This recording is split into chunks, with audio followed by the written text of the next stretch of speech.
Alexis here, coming to you with an awesome sale of 25% off when you use promo code OHURU25 at alexisfowler.com. I provide services like digital art, logo designs, packaging designs, web designs, social media flyers, and much more. If you're an entrepreneur with a business or a startup company, make sure you take advantage of this opportunity, getting 25% off when you use promo code OHURU25 at alexisfowler.com. Peace, family. I hope all is well. I hope I need a haircut. Goodness, I'm getting a haircut Friday. I hope all is well. I hope your weekend, hope you enjoyed your weekend. Hope you had a good time, have fun, watch football, college football, whatever football you watch. You know, if either you watch football, American football, or football, you know, that sport where they kick the ball with their feet. Do me a favor, hit the like button. Again, please hit the like button. Also, make sure you share and make sure you subscribe. Have a couple of announcements. Announcement number 1, 2, and 3. Really, like they're the same announcement, but they're not the same, if that makes any sense. Sierra Leone. We are rolling to Sierra Leone. November 21st through December 3rd. November 21st through December 3rd, we are rolling to Sierra Leone. All right. Citizenship is available to those who qualify. Citizenship is available to those who qualify. If you are interested in joining us, please visit Danfo, DANFO. Shout out to Ruby in the chat room. Please visit Danfo, DANFO. Africa. Again, please visit Danfo, DANFO.Africa. We will love to have you all. We will love to have you all in Sierra Leone, November 21st to December 3rd, even if you're not eligible for citizenship. Again, even if you're not eligible for citizenship, you know what? Come out and kick it with us. All right, go to Daffodil Africa. We are also rolling to Benin Republic in January, January 3rd to the 12th for the Voodoo Festival. We're then going to Senegal in May for the Jazz Festival. That's May 12th to the 22nd. And then we're going to Nigeria in August for the Oshun Festival. That's August 4th to the 13th. Come and kick it. Come holla at a player. Come with us. Come join us in these beautiful countries. We're going to start off with the Africa plan, okay? Africa plan. Listen, guys, times are changing. Times are changing. My mama, Miss KR, Miss Kenyatta Richards. I called her yesterday to see how she was doing. So we're talking. I let her know. I said, hey, I'm traveling to, in November, I'm rolling to Zanzibar on November, I believe November 12th. That tour's from the 12th to the 21st. If you're interested in going, let me know. I might have a spot. If you want to go, just let me know. I might have a spot. Again, might. But if you want to hit up Zanzibar, just let me know. Once again, I might have a spot. November 12th to the 21st. Then right after that, I'm meeting my group in Sierra Leone for, who's coming for Sierra Leone for the Sierra Leone citizenship. And this is what my mom said, and this is when I realized, guys, all the work. Shout out to African Superstar in the chat room. Shout out to African Superstar in the chat room. This is what I knew. All the work, all the ridicule, all the how can I put it? You know, when I first started this journey in 2011, folks thought I was crazy. They thought I was smoking that narcotic. You know, when I told them that I was headed to Africa, they thought I was on that booger sugar. They thought I was snorting that nose candy. They thought I was on that Hunter Biden. Again, they thought I was on that Hunter Biden, snorting that booger sugar. They always say, Diners, make sure you are okay when you go to Africa. Diners, they is killing folks over there. They kidnapping. You know, this is happening. That is happening. You be careful, Diners. Why do you want to go over there? Diners, are you crazy? What is you smoking? Stay off that dope, Diners. Them Africans don't like us. They sold us into slavery.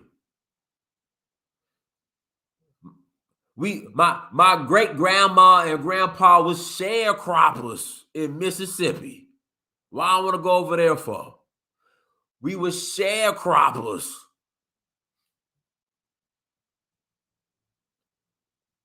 We was sharecroppers in Mississippi. Our bones is buried here in America. Bones is buried.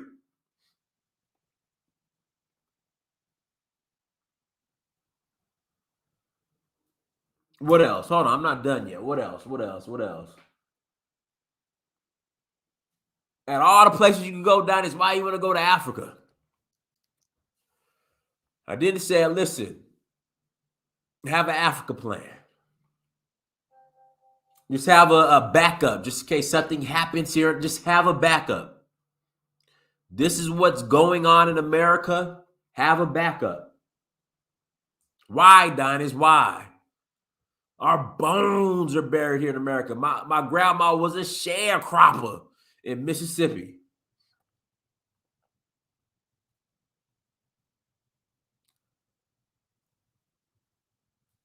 Diners, you crazy. I had a homeboy. Listen, I had a homeboy, close homeboy. Last year, me and him were talking. He was like, Diners, man, I see the work you're doing in Africa. I didn't understand what you was doing at first. I thought you was over there scamming. I'm like, what scam? Where do you guys get this shit from? Scamming? Where do you guys get this shit from? He's like, yeah, Diners, man, I thought you was over there scamming. Where do you get this shit from? Like, where do you get this shit from? I thought you was scamming. I'm like, but man, Don, I see what you're doing, man. Man, I'm proud of you, Diners. I'm proud of you.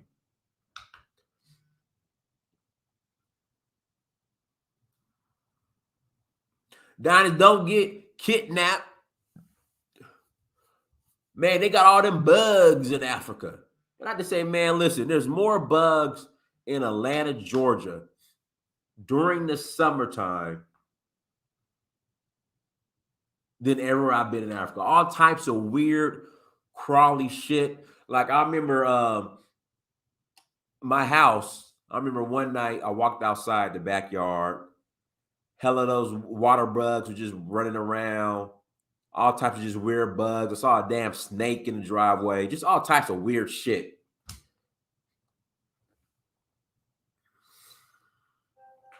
They got all them bugs over there. So I'm talking to my mom. Told her my schedule. I'll pretty much be gone some of November, some of December. I kid you not. My mom said to me, she said, Dinus, man, everybody hates America right now. You probably better off over there. I said, oh my God. I said, oh my God. Let me repeat what my mom said. This is a first. Because, you know, my mom was the main one. You be safe over there. This going on, that going on. My mom literally said to me, she said, Dinus, man, everybody hates the U.S. right now. You probably better off over there in Africa. You safer over there. I said, I almost dropped the phone. I almost dropped the phone. This is what my mom said.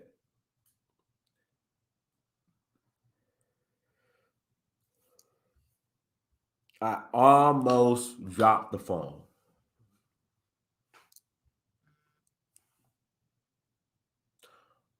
All the phone calls I used to get when I used to tell people that I was traveling to Africa, the be safe, you be safe. I'm not getting those anymore. Hold on, guys. Give me 1 second.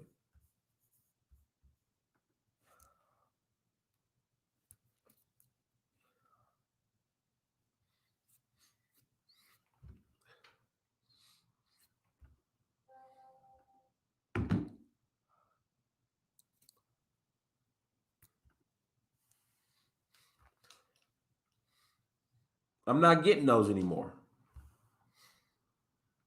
Not getting them anymore. Times are changing.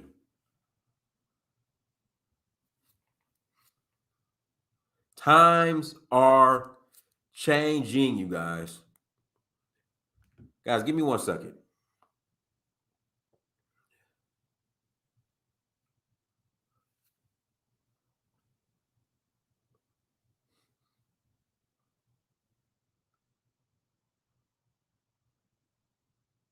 My mama said they don't like us over here. Folks is mad. Everybody's mad at the US. Everybody is mad at the US, Dinus. You might be safer over there. I said, oh my God. I said, oh my God. That's what I said.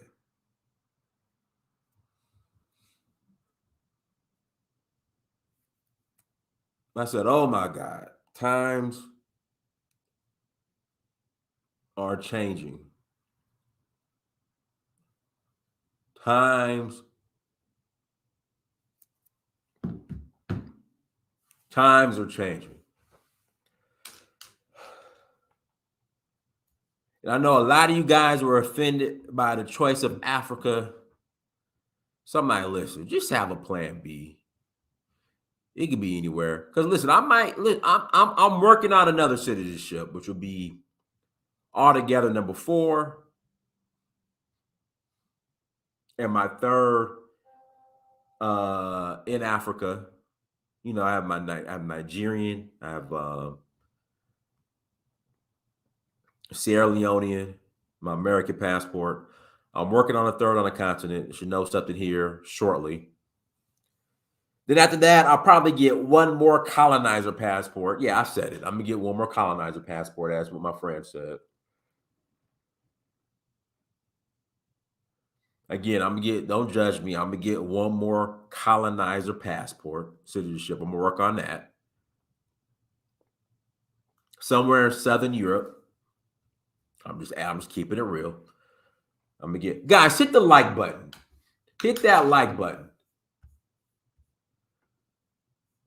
Again, please hit that like button, you guys. Stop being stingy with these likes. And don't be afraid to super chat. Again, don't be afraid to super chat. It's okay. You could trick off on Dinus. You can trick off on Dinus. Okay, but hit the like button. Stop being so stingy, you guys. Stingy with the likes. You're stingy with the super chats. You're stingy with the cash apps. Listen, Dinus don't ask for much.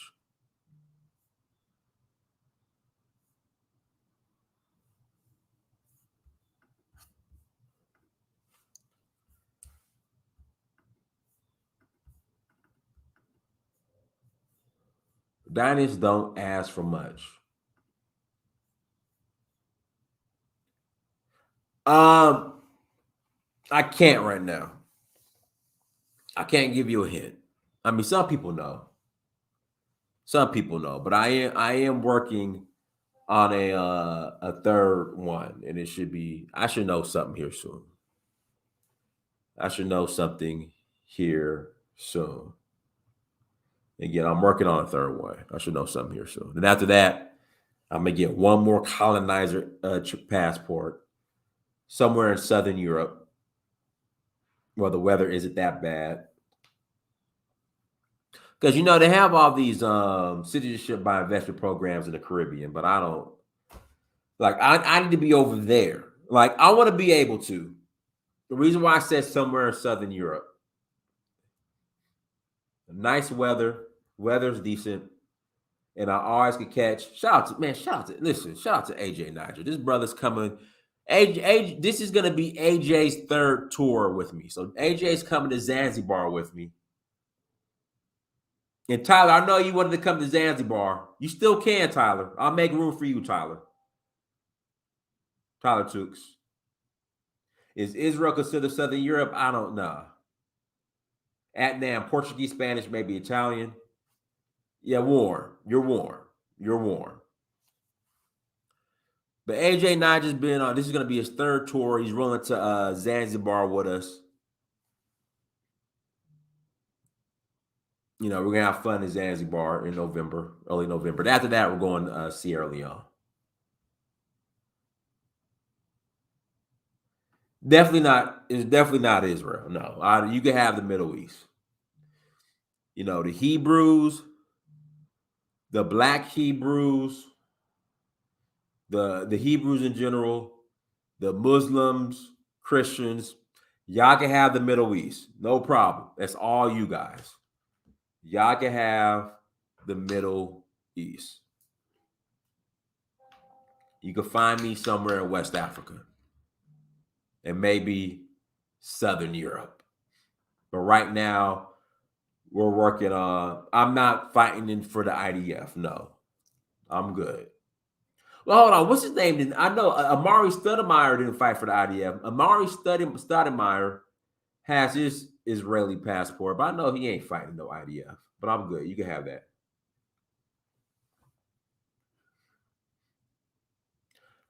Donovan, it's November 12th to the 21st. You want to come? Donovan, it's November 12th to the 21st. That's what we're rolling out.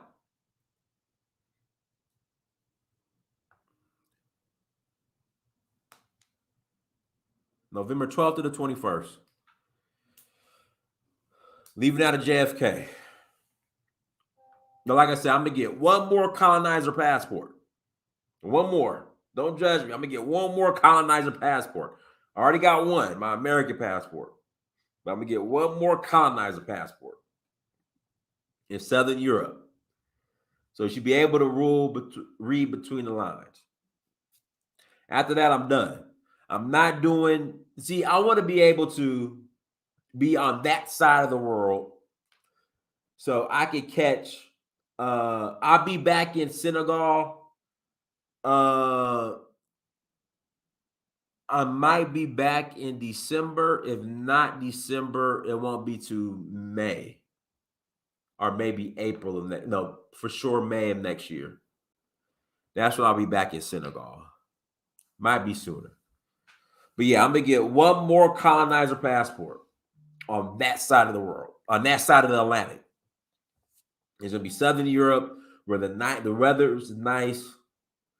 And I could catch a direct flight from that country in Southern Europe to a lot of places in Africa if need be. Back and forth. But listen, when my mom said that, I was just looking at the phone like, oh. Ruby guessed it. Like I want a Portugal pass. Like I'm gonna get the Portugal passport. It's a little tough. All right, but we're gonna figure out a way. We are going to figure out a way. If I got to go to Portugal and shake hands and hold babies. Listen, I flew into Portugal.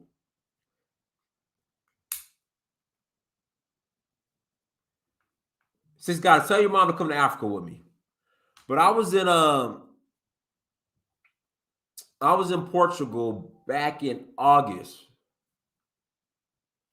I flew in from Portugal so I went from, because tickets were so damn expensive to get back to America. I always buy my tickets last minute because I'm always doing everything like last minute when it comes to coming back to America. And tickets were so damn expensive to get back to America from Nigeria that I went to Accra. Then from Accra, I flew to Morocco, to Casablanca. Then from Casablanca, I went to Lisbon. When I say the Lisbon airport, I flew into Lisbon. When I say that's the blackest airport I've ever seen in a non-black country, I thought I was in Lagos. I thought I was in Ghana. I thought I was in Freetown. When I say everybody in that airport, that Lisbon airport was black, I mean, now the employees were like a mixture of black and white. But I'm just saying, in the airport, like when you're leaving the airport, when I say everybody in that airport was black, I'm like, God damn, Lisbon is black. Blackity, black, black, black. I wasn't expecting that.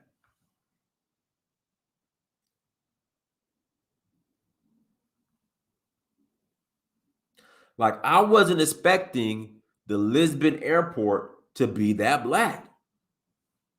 In Portugal. There's hella black people in Lisbon.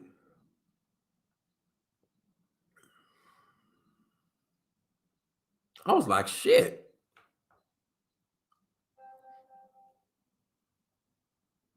And the weather year round isn't that bad. Like, the coldest you'll get in Lisbon, around in that Mediterranean area, mid 60s, low 60s, which I could deal with. So the next one I'm going to work on Portugal. That's the next one I'm going to get. I got to figure it out. But we're going to figure it out. Akindele Campbell says Portugal getting blacker and blacker by the day, while Portuguese are themselves moving to Brazil and Angola. Well, see, Diallo, so I actually stayed. So interesting story.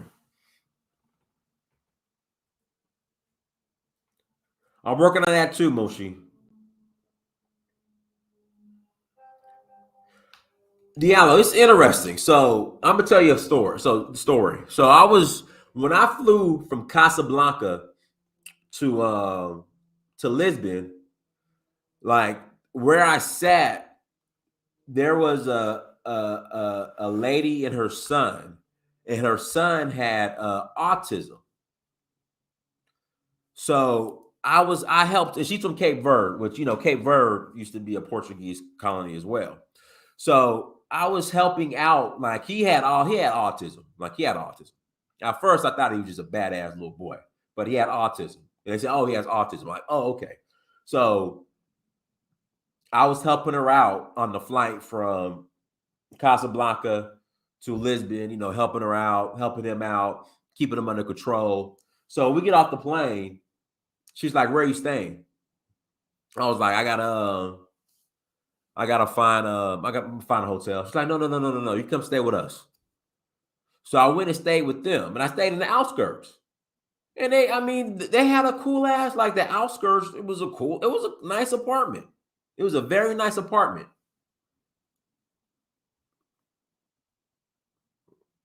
It was a very nice apartment where I stayed with them.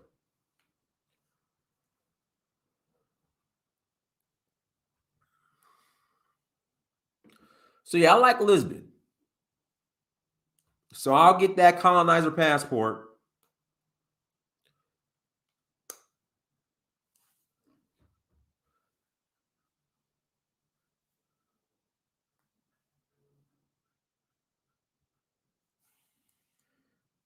No, come on, Diallo. No. I didn't do that. No. In fact, I met the I guess the baby daddy. I don't know, the ex-husband, baby daddy. I met him too.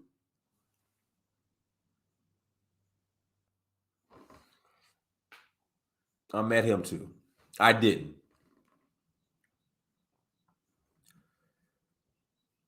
But I like Portugal.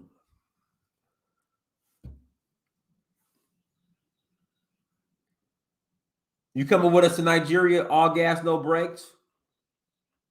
I'm not going to Ghana. No, we'll be going to Nigeria in August. So yeah, when my mom said that, I was like, man, this is confirmation.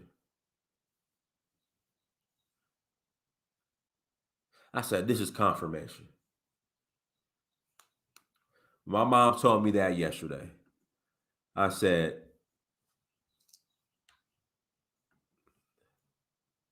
this is confirmation.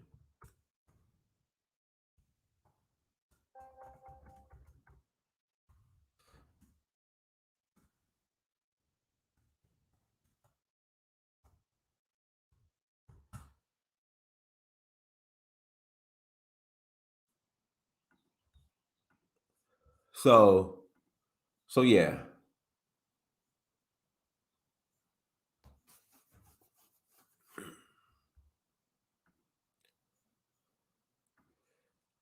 That was confirmation.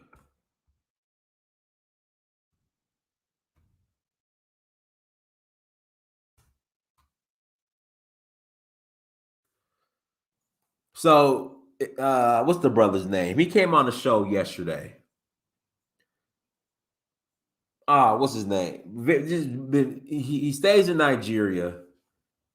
Very critical of Nigeria, but it's very, very, very, very, very pro Black America.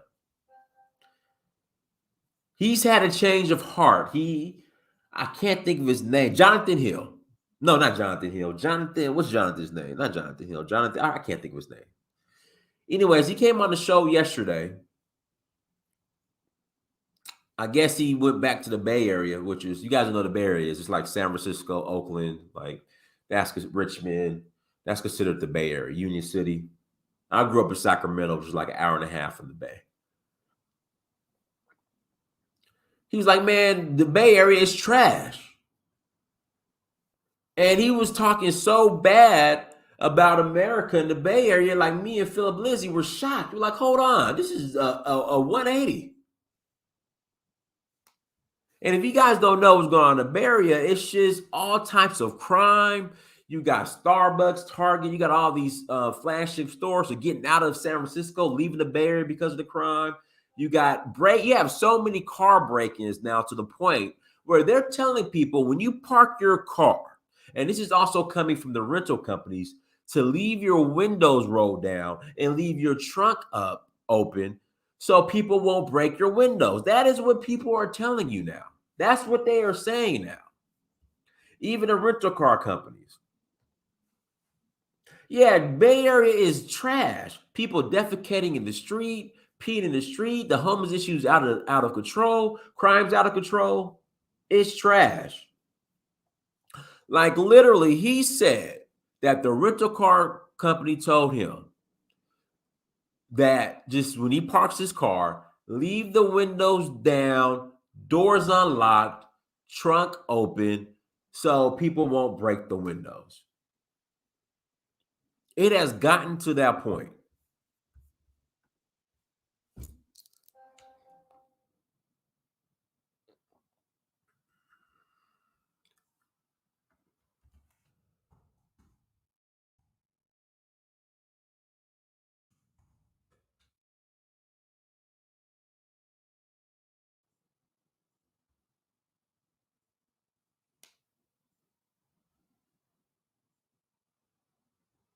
Here we go.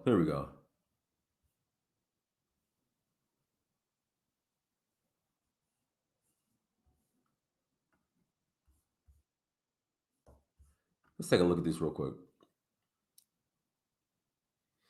Yeah, rent is out of control. Like, I don't understand who wants to move to the Bay Area. Like, get the hell out the Bay. Who wants to move to California, period? Like, if I move again in America, I'm going to the DMV. I'm not going to the Bay Area. Like, I'm not going to the West Coast. I'm staying the hell out of the West Coast. Rights are under attack, we show up. We show up so kids are free to be themselves. Hold these bad actors accountable. When rights are under attack, we show up. Yeah, we have some eye-opening new numbers about San Francisco's car break-in epidemic. It's a problem that's gotten so bad. Listen to what tourists are being told. Well, we're visiting from Tampa, Florida, and we were told it would be best not to rent a car because of there was a lot of break-ins. Like if they see a purse, something small, anything, they will break the window and grab it and go. Well, that tourist took the advice. Others are not so lucky, as we've seen over and over again. KPIX5's Betty Yu is along the Embarcadero this evening in the hot zone for break-ins. Betty? Liz, tonight I spoke with business owners in nearby Fisherman's Wharf, and they told me they can count on seeing car break-ins during the day, almost every day on the job. And tonight they want to know from the city what exactly is happening. Witnesses caught this smash and grab involving a black Mercedes near Pier 39 in late October.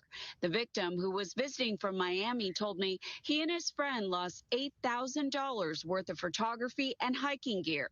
More than a week later, two burglars in a black Mercedes are seen in Fisherman's Wharf, pulling off a smash and grab. The victim told me her family stopped to ride the cable car. A worker is seen watching the crime in progress.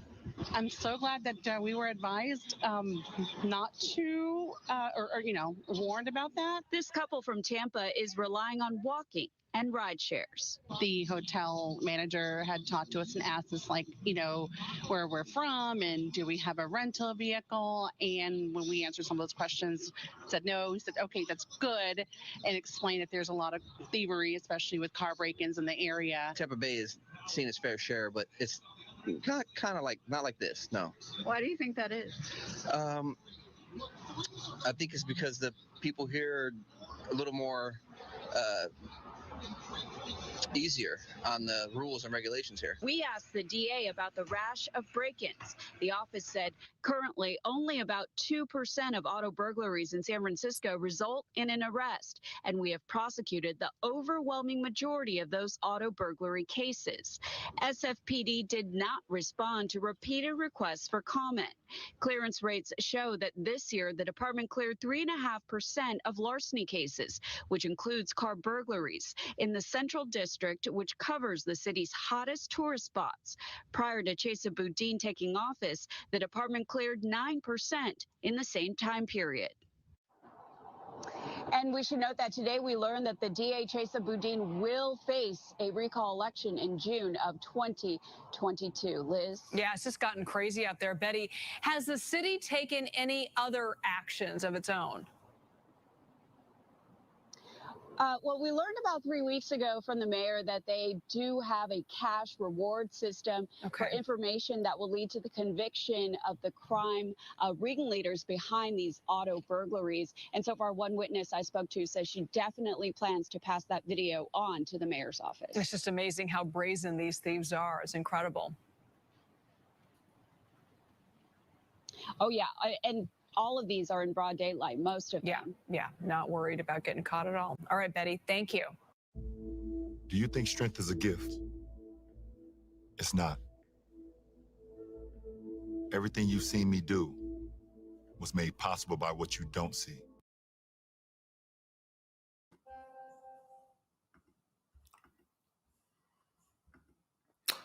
Yeah, so that's what's going on. That's what is going on in the Bay Area. So guys, when you go to the Bay Area, keep your windows rolled down, keep your trunks open, so you won't get at least get the windows broken. They want to take something. Shit is crazy. It's crazy. In broad daylight too. In broad daylight. They're doing this in broad daylight. Broad daylight, you guys. Oh well. Hey.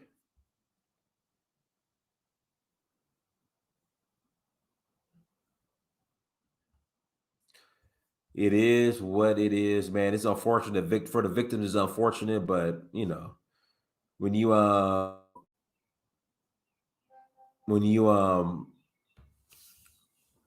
vote for policies that aren't tough on crime, then it is what it is.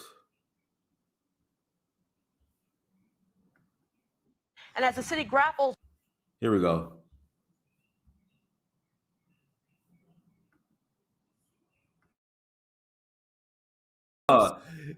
Man, Abbott is sending 20 to 25 buses of migrants daily to Chicago. Good.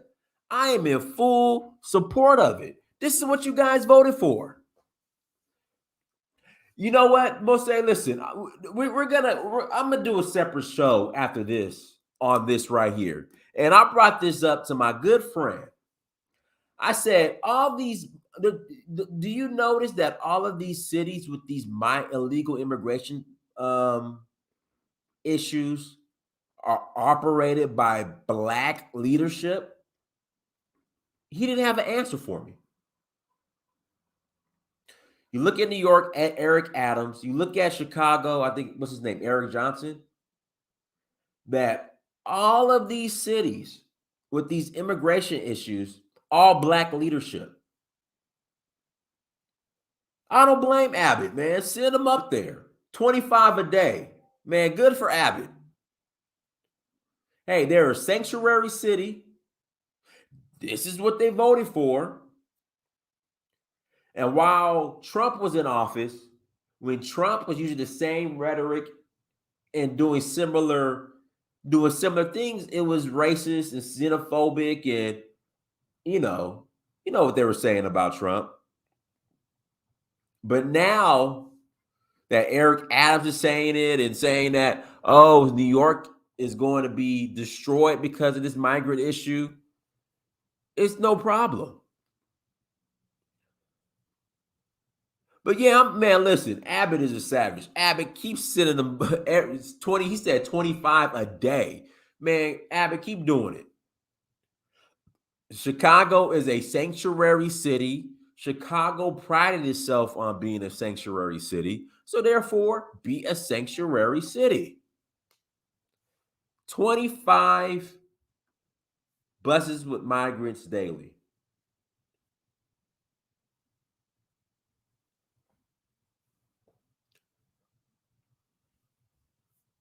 Daily.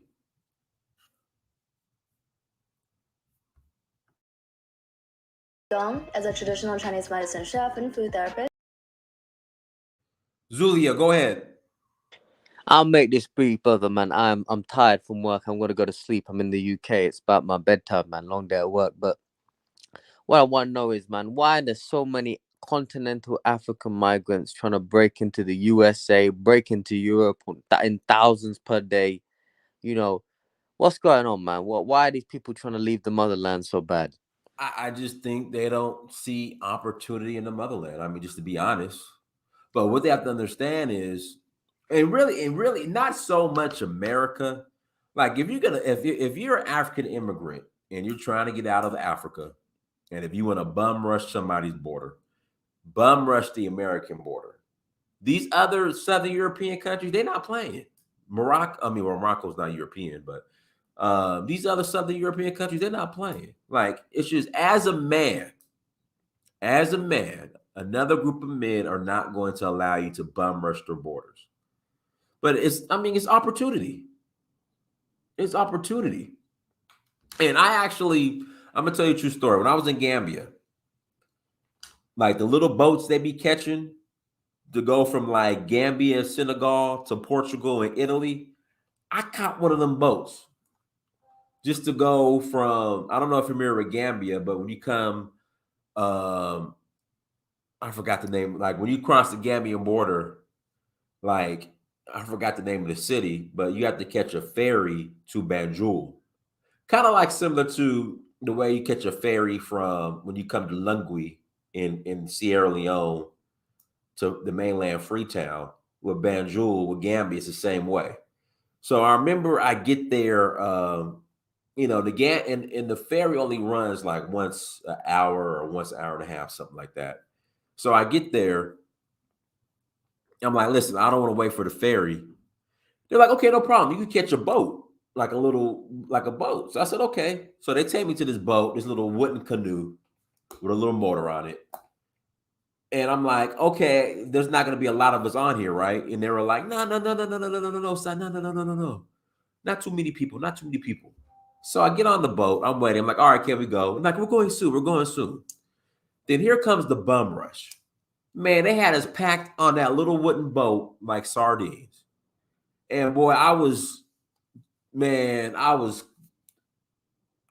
scared. But we only went, it was like maybe a 25-minute boat ride from there to the mainland. And I'm thinking to myself, imagine doing this from Gambia to Italy. All of them just packed on this boat. And that's why a lot of these boats capsize. These people drown. It's just they're desperate for opportunity. I don't know the other reason. Well, that's a that's a mad story, man. Thank you for sharing that, man. Oh, it was crazy. I got hella stories. I have fun with that. I got hella stories. But the reason why I thought about that, because like I was watching, Al Jazeera, and they showed these doctors, these female doctors in Gaza, yeah, and they're not leaving their country, man. They said they'd rather stay in these hospitals and probably get blown to pieces than leave their home country. These are women, female doctors, and then so you're talking about the Gaza. Yeah. And then they're like, listen, we ain't leaving. We doubling down. We tripling down. Yeah, that's the thing I don't understand, because I see so many, particularly Sudanese, because of the way, Sudan treated Southern Sudanese and all that Darfur crap. And I see so many in the UK coming here as doctors, man, and they just want to get up out the country so quickly, man. That country has barely any resources to spend. They spend it training them to become doctors, and they just see it as a means to get out the country, man. I'm sorry, I can't be rolling with that, man. I can't. Particularly from Sudanese, man. I can't. I have no respect for them. But brother, thank you for your work, man. It's always good to see what you do on the continent, man. And you're a great example, man. You look great, man. You're 40 years of age or something, and you look 41, strong, man. 41. Wow, man. That's impressive. 41. All right, Dynast, man. Take care, man. I appreciate you, brother. Shout out to Shayna in the chat room. Hey, Shayna, you and your husband need to come to Zanzibar with me. Y'all need to get some babysitters for the kids. Get some babysitters for the kids, and both of y'all need to come to Zanzibar with me. Get some babysitters. All right, go ahead, Al, or babysitter. Yeah, good. Or send the kids to Benin with your mom, and then you guys come to Zanzibar. All right, go ahead, Al. Good evening, brother Dynast. Long time, man. Man, all is well. Go ahead. Yeah. Basically, what you're talking about just now, in fact, Zulia that just came off was actually discussing a similar issue. Is it yesterday or before? How Africans, us African children in general, African Americans and African Caribbeans and African in diaspora. Eventually, we have to go back. This is not our place. There's no point being comfortable in a foreign land. Was watching a video of a radio interview of one of our. It's actually a call in. Those kind of radios that where people call in and have a chat. A lady actually was scrutinizing one of our black MPs here that claimed to be English, just because his family came from the Caribbean, and Borneo and stuff like that. She was actually just reminding him, even though you're MP in this country, you actually not belong, So us, African children in general, we have to be sitting in a hot fire to realize this is not home for us to actually. You there? Let's start going back. Something need to happen.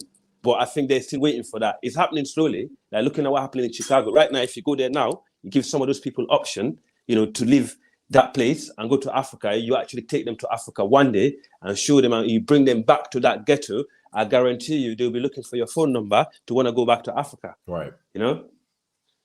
Exactly. So it's all about the awareness, spreading the awareness out there, and it's also the values, isn't it? This lot of our brothers out there don't have that values, and they don't have that self-esteem, to value themselves, as people or as a person, to set your standard, say, look, I cannot do this, I cannot face this kind of stuff. I'd rather go home, I wonder how many people, to be honest with you, looking at what you're doing now, you should be having a flight full of people coming with you to Sierra Leone right now. You should have enough people. Folks, should be actually listen. Folks are telling. So we're going. We're leaving on the 20th. Well, the group is leaving on the 21st. I'm gonna meet them from Zanzibar. I'm gonna meet them in Sierra Leone on the 22nd. I got folks saying that they got Thanksgiving dinner they gotta go to, so they can't come. Wow. Wicked. Okay. I mean, okay, so, they got Thanksgiving dinner. You know, I'm just like, okay, all right, cool. Celebrate Thanksgiving. You know, it's all about priority. People just don't see the priority in it. It was just, hey. That's really sad, you know. I mean, like Sierra Leone, for example, if you go down the beach area, you know, in the evening, you know, the kind of time you will have over there is just quality, you know, it's actually quality. Before the war, you know, a lot of the French models, you know, the cruise, you know, them boat, the big ships that travel around the world, you know, they used to stop on those coastline because it's one of the most beautiful. In fact, I would say Sierra Leone is probably the most beautiful coastline in the world. Oh, I've been saying that since the first time I went in 2019. Yes. How can anyone miss that? I don't get it, man. It's just amazing, that place. You know, you just sit there, you want to cry just looking at the beauty in the evening, man. You know? Yes, sir. So my African American brother, trust me, you live in America in an urban world looking at buildings, you know, and paved roads and stuff like that. But trust me, if you haven't been to Freetown, you are missing something in your life.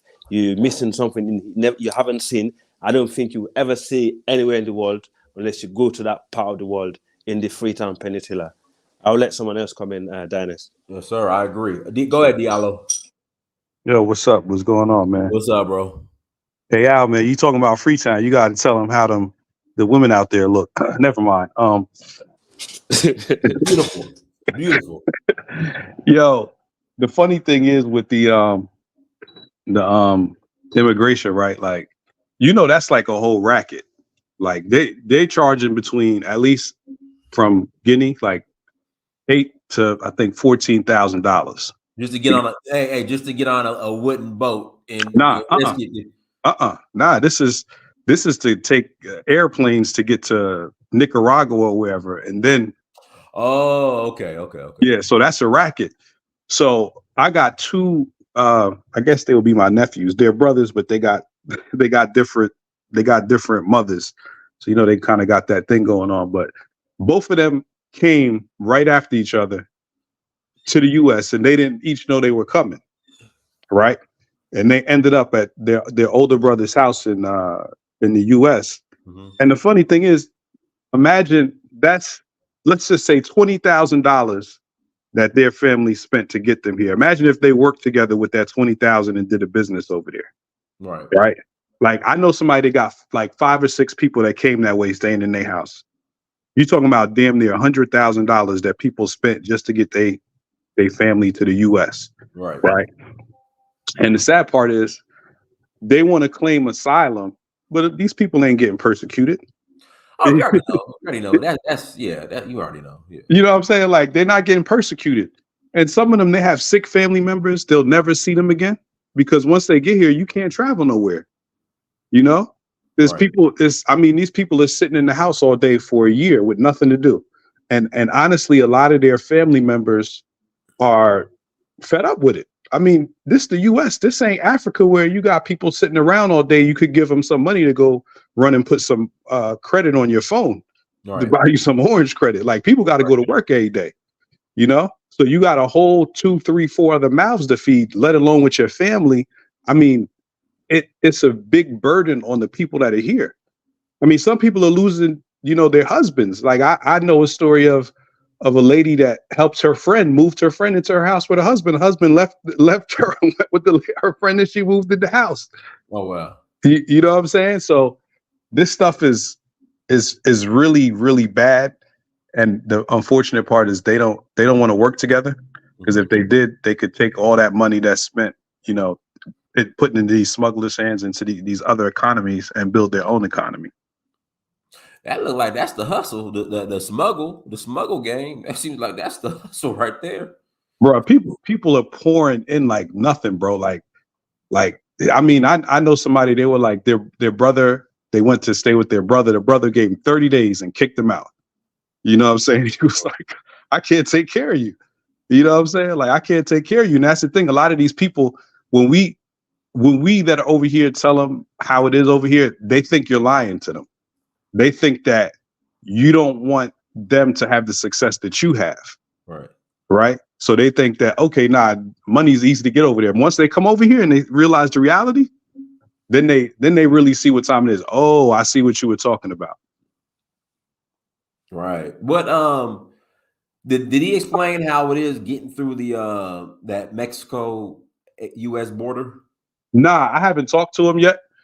But I'm gonna ask him. But funny, Diners, you would like this. So my other cousin, he grew up in Guinea, Sierra Leone. He worked at the U.S. Embassy in Conakry for like 20 years. Mm-hmm. So they gave him citizenship. He came here in like the mid 2000s, and so he's a hardcore Democrat. Couldn't tell him nothing about Obama. Couldn't tell him, Trump was the devil. So recently, I've been talking to him. He said, man, Mama, he said, this is too much. He's an immigrant. Mind you, he's an immigrant. He's saying this is too much. These people, they're just coming. This is crazy. He said the United States is going down. This is a hardcore African immigrant Democrat who would. So I said, so what about, how do you feel about Trump? He said, you know what? I might not vote Republican, but I probably won't vote Democrat. Between immigration, the LGBT nonsense, and crime in Philly, he said, nah, I can't do it. So even people like him, right, they're starting to be cracks, even amongst the African immigrants, in terms of, who's allowed to be over here and that Democrat nonsense.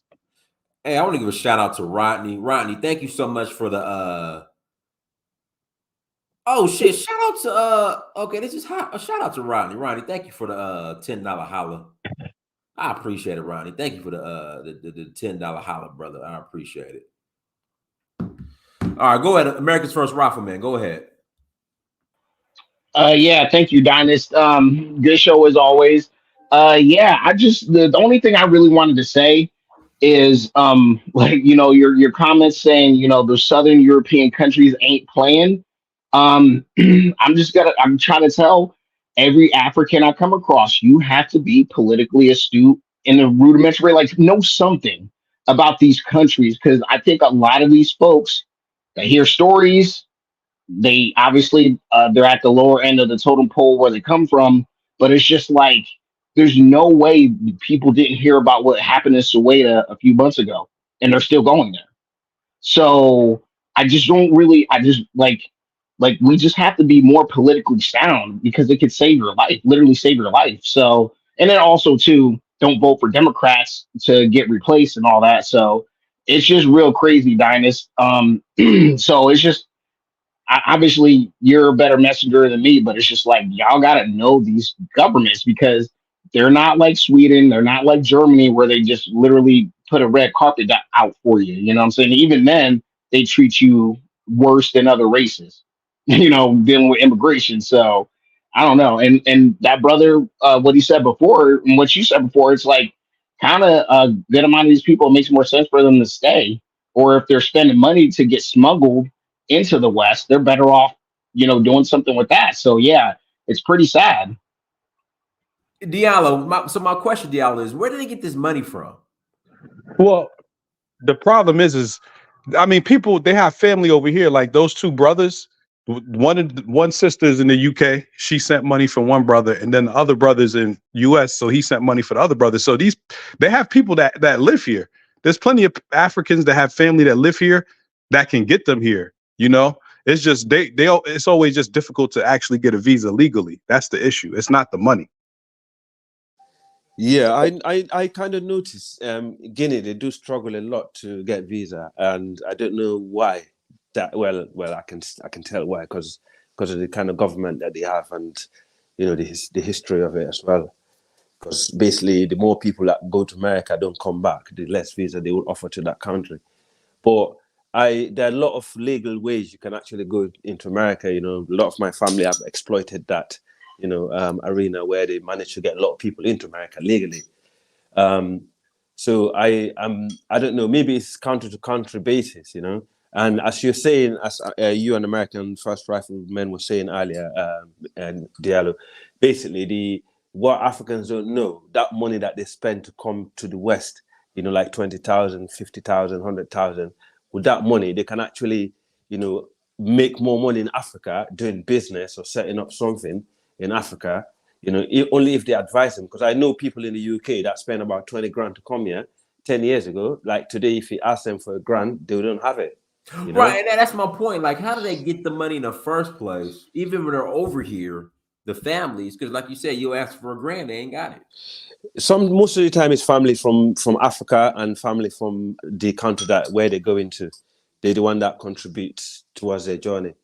And sadly, if they only know it's waste of money and waste of time, they need to be educated, to be honest, because this is most of the middle class families that live in, and some of them are well educated as well. Some of them are not, though, to be honest. But you can imagine if someone finished university and they got £50,000, why would you want to leave Africa? Really? World Image, go ahead. The mindset. Everybody in Ghana, I'm from Ghana, so when I say Africa, people get upset, so I'm just going to stick to Ghana. Everybody's mindset there is to one day leave. So they save money, they have money, and there's people that they can borrow money from. That's just the mindset. So if you tell them you can help them with $5 grand to find the rest of the money, they will find that money. Doesn't matter how, they will figure it out and they'll get that money so they can leave. Everybody there, the goal is to leave, right? Now, I don't think anybody that's outside should be saying why they're leaving when we are outside. Nobody should be saying anything about why people leave. People leave for their own reasons. They think it's better. You think it's not better, but you're there. So when they come, they figure it out. That's for them to figure out, So we are in the places where they're trying to come to, but we're saying this place is no good, but we're here. So sometimes we have to check ourselves and how we speak and deal with these things. So, but a lot of people is trying to go back though. Look at what Dinah's doing. Al probably doing something. I'm doing something. So it ain't like we saying stay there and we not doing nothing, investing in them other places. So that's the difference. Yeah, but see, Dinah's went through a growth. He grew to a point where he realized I need to be there. Their whole life has been they've been prepared to leave the country. You see what I'm saying? Like, so I think I was saying, like, some of them leave with 20, 50 grand and all of that just to get the paperwork and everything done. Right? When they come here, they don't have that money. That's for them to figure out. That money, they could use that money to set up some business there, but they don't have that mind because the whole life there, you've been taught that this place is no good.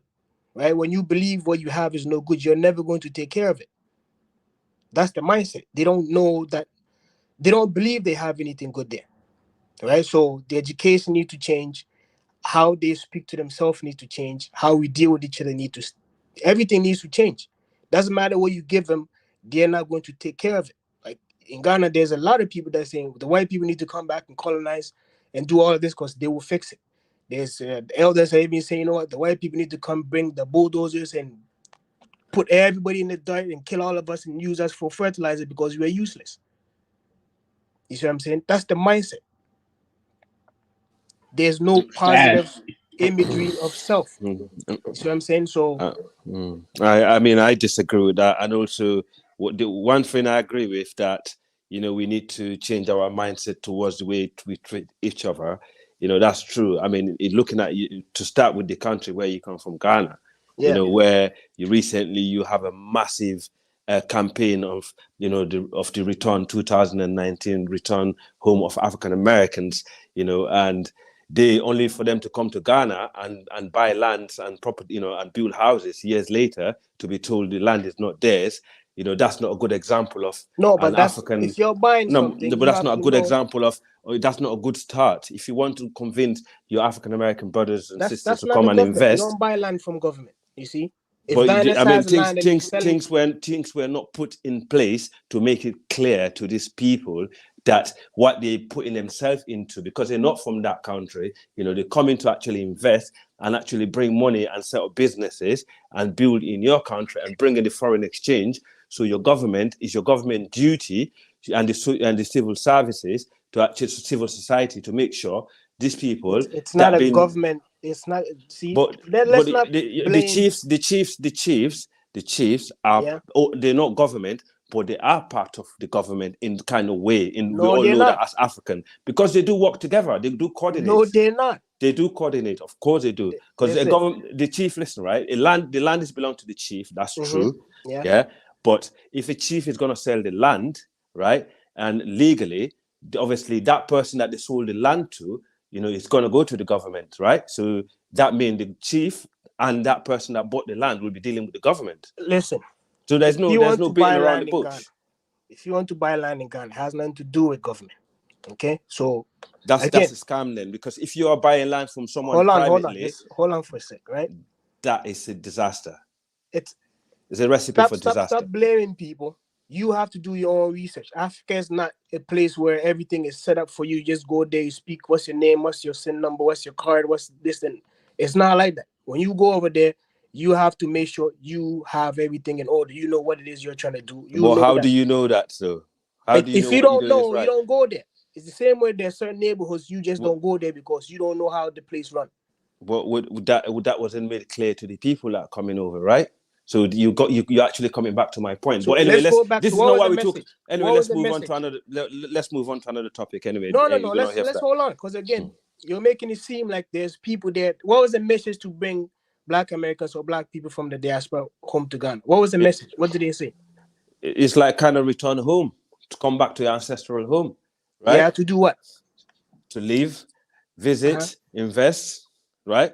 That's what they. Listen, all these people that went there, they're not people that's going to invest to change the country like that. You know, we need to be clear and make sure we understand. So we're making it seem like these people that are coming are people. Since they went there, the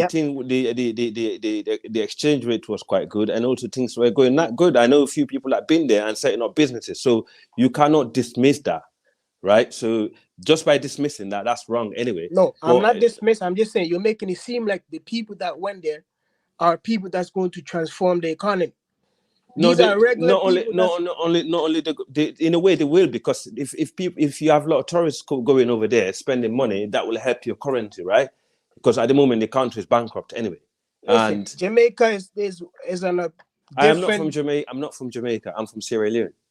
No, we're just making comparison. Jamaica, when it comes to tourism, is way ahead of Ghana, but that country is not a first world country. You understand? So don't say tourism is going to change your economy. Again, no, but I think you're still missing the point. Unfortunately, that's why I don't want to tag along with this conversation. Let's pass it on to someone else. I'm missing your point, and you're getting my point. Well, I think you're mismatching the whole thing. So I just move it on. Okay. African superstar, go ahead. Good evening, everybody. Big shout outs to Prince Adewale. How are you? I'm good. How you doing, African superstar? In regards to this traveling abroad, like how they raise the money, sometimes they do work and pay. So sometimes that means that when they get wherever they go, they are kind of indebted for a period and they have to repay that money. And I know some people here, that's what they've done. You know, some of them, they go to Dubai on these kind of arrangements and all of that. And sometimes they take loans here too.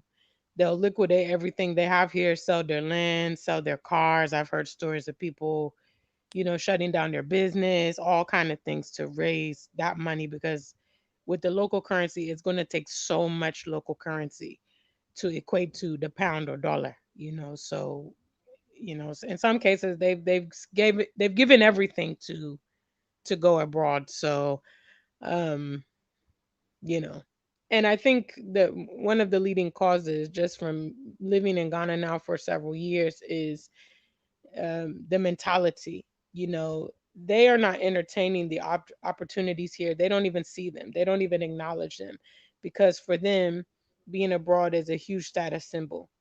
And that's why they will reject what the diaspora will tell them, you know, in as much they're also not exposed to what goes on a daily basis. I think Westerners that have not been to Africa really don't know how oblivious continentals are to our experience and our history. I had a conversation just a few weeks ago with a guy who's in his 30s, probably maybe around 35, and I educated him on lynching.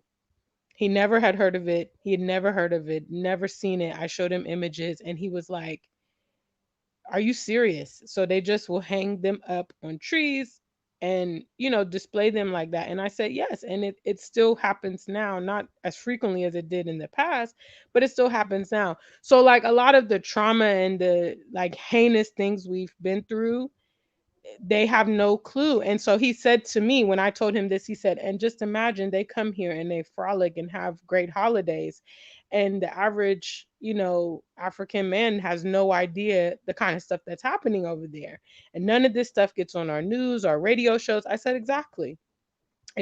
So it's a huge conspiracy, which is why I think, to kind of piggyback off of what Al was saying, the more that the diaspora comes to the continent, it's going to have a direct and an indirect effect. I know one of my friends from Ohio, she's here and she started her own school. She's created her own curriculum and she started her own school. And obviously, when that happens, you can convey what you want, the education you want, the history you want. And that's what we should be doing here, and we also have to come with the understanding that, in many cases, they are oblivious, especially maybe when they get abroad, they get more abreast to the experience because they're living there. But when they're born and raised here on the continent, they're not getting that exposure. Most curriculums here, especially the international schools, they're British, they're English here, British and American here in Ghana. So obviously, those curriculums are not going to teach them what they barely want to teach us, even though we live in the countries. So that's the contribution I wanted to make to the conversation this evening. Great stuff. Great stuff. Okay, Ready Player One. Go ahead. Hey, Dynast, thanks again for hosting the show. I appreciate it. I tune in on sometimes on a regular basis to listen to what's going on. It's very informative to hear from my other brothers and sisters. But actually, I like to say that, man, there's plenty of opportunities in Africa. There's one construction company called Taft Construction. They're based in Gambia. Yeah, they're building in Sierra Leone too. Yeah. And the style of homes and buildings that you would find in North America, they're actually building over in West Africa, which is phenomenal because they're keeping people employed and whatnot, right? And to add to your point too, like it doesn't make any sense to bring all this, I guess, funding for people to be migrating over to America for it to go to waste, when the same amount of capital you could be using over in Africa and building businesses and keeping people employed, right? Because that's one of the things I find, especially in West Africa, like you have like a lot of teachers and nurses. They're struggling. They can't even pay their bills because their incomes are not even guaranteed by the government. Therefore, they're forced to leave and go to other parts of the West, such as the UK, US, to find employment, et cetera, right? So that's another part of the problem too, is that because of the corruption, many people can't even get an adequate level of income, and then they're forced to leave, come to the West, which I find as a common thing. But yeah, I like these conversations because it keeps me informed as to what's going on, because these conversations are definitely needed if we want other brothers and sisters to go back to Africa to basically build it up to be a better place, to have a higher quality of life and a higher standard of living. But thank you. Hey, Dynast. You hear me? My bad. Go ahead. So I had a conversation with one of you and Al's countrymen about 10 years ago. Sierra Leone guy. Okay. Guy was begging me to help him. He's begging me to help him come to the U.S. Okay. Like every conversation was, bring me to the U.S., bring me to the U.S. So I'm like, okay, bro, how much money do you think you can make per month in the U.S.? Why don't you guess what amount he told me he thinks he can make per month? 100,000, something crazy. Al, what you think? You're not Solomon. Hey, you on mute. So the guy, this is how delusional the guy is. The guy says he can make $10,000 a month, right? Mind you, this is 10 years ago. Right. So I'm like, bro, you realize the average income for an American at that time was like $40,000 a year. Right. I said, so you think you as an immigrant are just going to come over here and make $120,000 a year, 3 times the normal or the average U.S. salary? And that's what he thinks. That's exactly what he thinks because of what he's seen on TV or whatever he's read or whatever somebody's telling him. So a lot of these people, they just really don't know. Like they don't know what happened. Like coming here, like the type of danger they could be in. You know what I'm saying? Like a lot of them end up in these poor neighborhoods. I mean, you go to a poor neighbor, like I don't know, like in Guinea and Sierra Leone, people be staring at you, bro. You walk down the street of one of these neighborhoods, one of these African immigrants coming, they staring at somebody. Who knows what could happen to them? All right. You know, like they don't like those little things. You know, like taking somebody's parking space. I remember one time I was out there and we was waiting for a parking space. This dude just, you know, like people get shot out here for that shit. Right. You know what I'm saying? But out there it's like whatever. But you do some shit like that out here, and you know that could be your life. So Yeah, just to add on to what he's saying. So most of the time, the conversion rate. So in Ghana, if you're making whatever amount they're making, they always check to see how much it is in the US or wherever they're trying to go. So when they do the conversion rate, it's a lot of money. So they get stuck in that. And they forget about bills and all these other things you have to pay. Right? So that gives them more motivation to even want to go more, because all the money, all the conversions, it just fuels them up and they want to go more. Because they think, if I get then I can make this money, then I can come back home and do this and da. So they get stuck in that. But they don't think about bills and all these other things. Right? So it is just the opportunity that they think they can get or make for themselves when they get there. Right? you know the sad part is the funny thing is those people that come here, most of them don't even have a plan to go back. Like they have no real plans to go back. And I don't mean to visit every Christmas or what somebody dies or what. I mean to actually go back and live there. Right. And if they do, it's when they're 60 or 70, when they're a lot less useful to the people and to the economy and to the building of the country. True. So their best years, like the guys I know, they're like in their late 20s, early 30s. Their best years will get sucked up here trying to work their way up the American ladder just to be able to build some big house in the middle of nowhere in Guinea when they're 60 years old and they could tell their friends that. Right. You know, so like there's no plan to go back for most of them. There's absolutely no plan. This is their home. Like I got a cousin, he's been here since 1999, right? This is how fucked up people think. He's been here since 1999. The dude's built like 2 or 3 low budget houses in Guinea. So what does he do? One, because he was here so long, his wife went out and, you know, started testing some other long stroke Kwame or whatever their names are, right?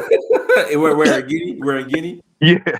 So she went on the, what do they call it, the cock carousel or whatever. So yeah. So Diallo, how often was he going back and forth? You know, when his wife was, you know, I guess decided to.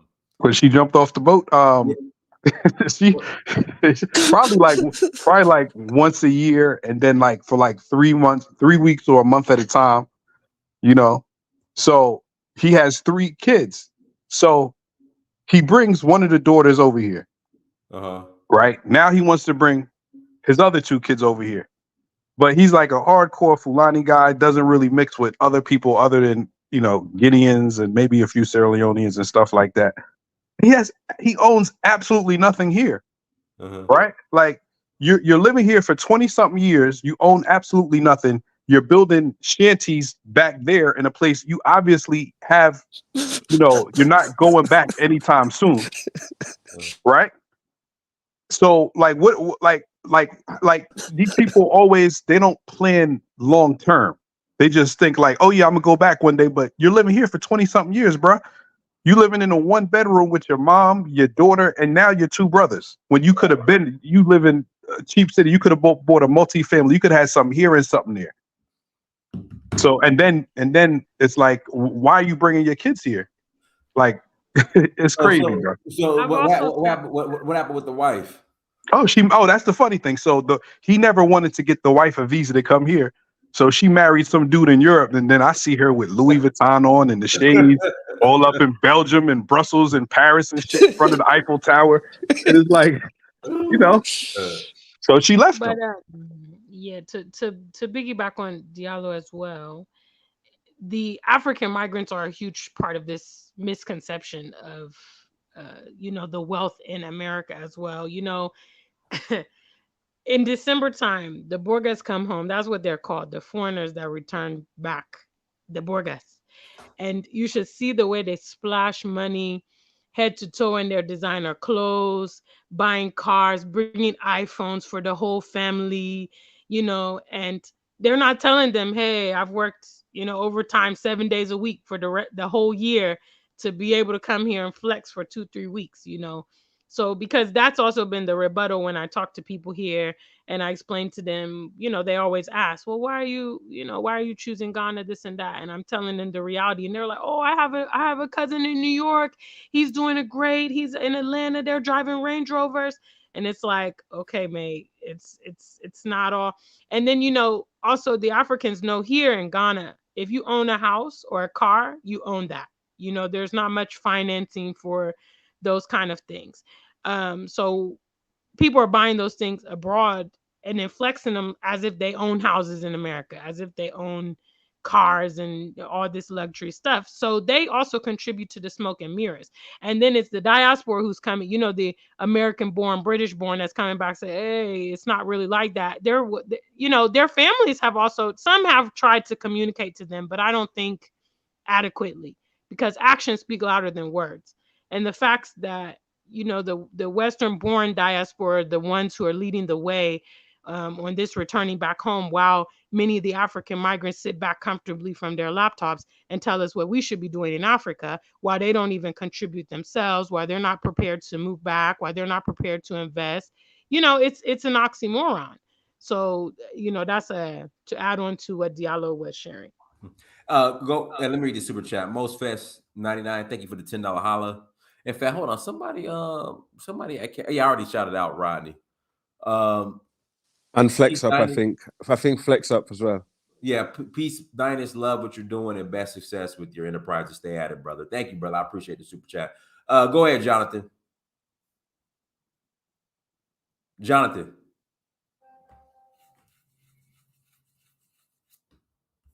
Miller. Okay, guys, links in the chat room. If you want to add to the conversation, click on the link again. If you want to add to the conversation, click on the link. And please hit the like button. Dynasty, are you going to be for the Afro Caribbean Festival in Freetown, December? No, I'm leaving the Freetown probably like December. So I arrive on the 22nd of November, and I'll probably leave like December 6th or 7th. That's a big event, Yeah, but I won't be there. Yeah, busy man, bro. I understand. Hey, what's up, Diallo? So to jump on what African Superstar said. So one day I was going to Sierra Leone, and I left from DC, and I was on a plane with this dude. So we ended up in the baggage claim together. He started talking to me or whatever. Dude is fly as hell. He got on, all the nice stuff, the Jordans and all this stuff. He telling me about, it's his first time home in 20 years. And, he bought all this stuff. So the dude, so I end up seeing him like in Freetown. Like I was just walking down the street and I see this nigga. I see this guy and he has like, this is probably like 2016. And he has one of them big body Benzes from like the 90s. Old school Benz. Old school Benz. Yeah. He got the little, he got the little Christmas, what you call it, the bow tie? The air freshener. No, the bow, the Christmas bow. Like on the presents.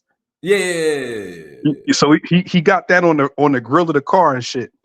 Then he got his big chain on, and so I'm like, damn. So I see the guy, and I'm like, God damn, this dude told me he was like a bus driver, like not even like a city bus driver where you can make good money, like a school bus driver, like you know what I'm saying, like where you don't even make that much money, and he's out there, and he's basically giving this image. He got the Benz. They just see Benz, even though it's old as hell. He had on the Jordans. They could have been bootleg. They could have not been bootleg. He had on the chain. Who knows if that was fake? But a lot of times when these people go home, they feel like they have to show off. They have like they have to show that they made it, right? So like even my other cousin, the same one I was telling you, whose wife skipped out on him. Mm-hmm. I used to sell these Peugeots in Guinea, the 505s, because they use them for transports. Okay. Yeah. Yeah, so one day I found him an older one. I found him a 504. It looked like it was brand new, right? It was a 1977. It was like $900, but they still use them for taxis. You could sell it over there for at the time for like $4,000 or $5,000. So boom, so he ships it over there, and he's like, I found it for him, so he knows I find cars. So he's like, can you help me find a car for when I go to Guinea? I'm like, bro, why don't you just drive the Peugeot? Like, why would you waste money on a car just to drive when you go there? He was like, I can't drive that car there. I was like, what are you talking about? He was like, man, they see me driving that car, they're gonna think I was in America and I wasn't even doing anything. And I'm like, bro, who cares? Like these people, they really care, like in that sense, about what people think about them. So they'll go to any length to make it look like they're more successful than they are over here. Otherwise, they'll look like a failure to whoever they want to impress over there. That is sad, Diallo, because that costs them more while they're there, right? It's true, So though. the average clever African from the diaspora that goes there, they buy the clothes from the local market. I know people that done that, they buy local clothes and wear it and visit people, and pretend like they have nothing, they haven't made it. And these are the guys that will come and sleep in your living room while they get their house built, and they finish the house and get the hell out. So there are two different, kind of Africans that go back. Because I've seen that one of my family member, he came and he was sleeping in the quarter in the compound, because there's like a 1-bedroom, spare that's made far away from the building. Our family, he was sleeping there, while he got his house built, and the house was like crazy, man, beautiful house. So. Yeah, and he never show off. He actually came there. He bought the car that he bought it from the local market, from the local dealership. He didn't import any car, because Guinea is cheap to bring cars anyway. But he decided to buy it while he's in Guinea. So it's all depend as well. But generally, most of the people that leave Africa, the Africans that return, they give the Africans this false image. That is exactly what is leading the poor African to leave Africa and die in the sea to get to the west, and only to find out the grass is not greener, is it? It's not greener on the other side. It's just a false dream. It's a fake dream that they get sold by their own people, and we need to educate them. Yeah, bro. Look, as I'm listening, it's like we need to educate them. So everybody has this superior mentality complex thing that's going on, right? Like what I'm doing with my land in Ghana, what I'm doing over there, one is for myself, to make sure my family is okay, and whoever I employ, whatever opportunity they get from that, they get from that. But there's people that's thinking they're going to change the content, they're going to save the content. It's like, why are you lying to yourself? It's an opportunity that took you there. It's an opportunity, the reason why you're there. You're there to make money for yourself and your family if you got some, and for whatever reasons. But everybody's have this mentality like, I'm going to save it, I'm going to do this. And it's like, you open a business, whatever business it is for profit. But everybody's thinking, why we do that? And why we telling people how they should live? And everybody has reasons why they do what they do. An example, you have Africans going to the States and saying that the Black Americans are this and they should be doing this because they have advantage to do this. They have the opportunity to do this. What happens with the Black people? They get upset that Africans are coming and telling them what to do. But the African is seeing the opportunity that you have. You were born there. Right? It's like when I got here, the hood that I was in is like a 5-star hotel. But it's the ghetto. You see what I'm saying? So whatever environment that I came in, even that environment that the people were here complaining, I'm thinking this place is the shit. It's perspective. We need to stop pointing fingers, and we need to do what we're supposed to do to better ourselves. And then when we do better ourselves, then we can put people in position to better themselves. But we're always pointing finger and telling people, you're this, look how they're behaving. He wants to be this, he wants to be that. Why the rappers have chains on is to give the impression that they've made it. Right? You can wake up in the morning and tell yourself, I'm happy, and you're not. But in the end, it's going to make you happy. You have to convince yourself somehow. There's a saying, I don't believe in it. Fake it till you make it. There's a lot of people that believe in it. I almost fought one guy because of that, because I don't believe in that. But again, everybody wants to point fingers like they are in the better, they know better. I can save you. I can give. Like, why do we do that? It's like, oh, I went, I'm doing this. This person came to do this. We're changing this. It's like, you're not changing anything. You're changing yourself. You're doing it for yourself, but we don't want to. It's like, why do we do that? This superior. Yeah. I mean, it is a cultural thing, and also, as we were saying earlier, it's both sides, and it's from the people, that left the continent, and basically the impression that they're giving on the locals when they come back, and and also the lack of information that the people have in the continent. Because, for example, in my region in West Africa, most of the guys that actually have $50,000 or £50,000, they tend to come over here or go to other countries and buy business and ship it back to Africa and make money, and I know a friend of mine that normally comes from Freetown to London and buy businesses and put in containers, sometimes pallets, and ship it back. And sometimes when he comes over, he gives me stories about a couple of our friends that he stayed at in London, like where he's looking at they live in a very tight little room, but they got Gucci trainers, they got Louis. He just laugh at them. He's just thinking, these guys are living in the little box. They got like 10 Louis trainers there, this, that, all this designer. But really, truly, he knows, because he's coming from back home. These guys got nothing in their country, of origin. They've been here for like years. And he's in Africa, with the money that he had, he's been coming over here, buying business, looking at this guy struggling. He's flying back to Africa, sell, come back, do the same thing. He never struggled getting visa to come to the UK because he got the capital to come, and buy business. Anywhere in the world, if you got money, they can see your receipt, they can see you're traveling, they can see what you're up to. Any embassy you walk into, unless you're a terrorist or some crazy guy, they will give you a visa. So these Africans don't need to die in the sea. And also African Americans in America that got $100,000, $50,000, they don't need to be dying in the hood, or breaking their back on 9 to 5 in America while they got other opportunities out there waiting for them. This is the bottom line. Absolutely. Yeah. And Royal Image, you're Ghana full, so the principle of Sankofa. I'm to know where you're Ghanaian, going. not Ghana full. You're not Ghana full. Ghanaian, singular, not plural. Okay. Okay.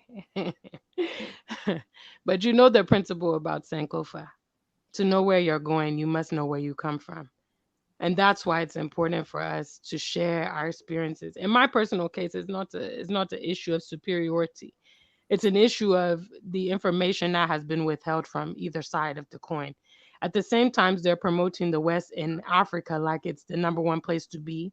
They've been discouraging the diaspora from going there and portraying Africa as a impoverished place and, promoting all these things.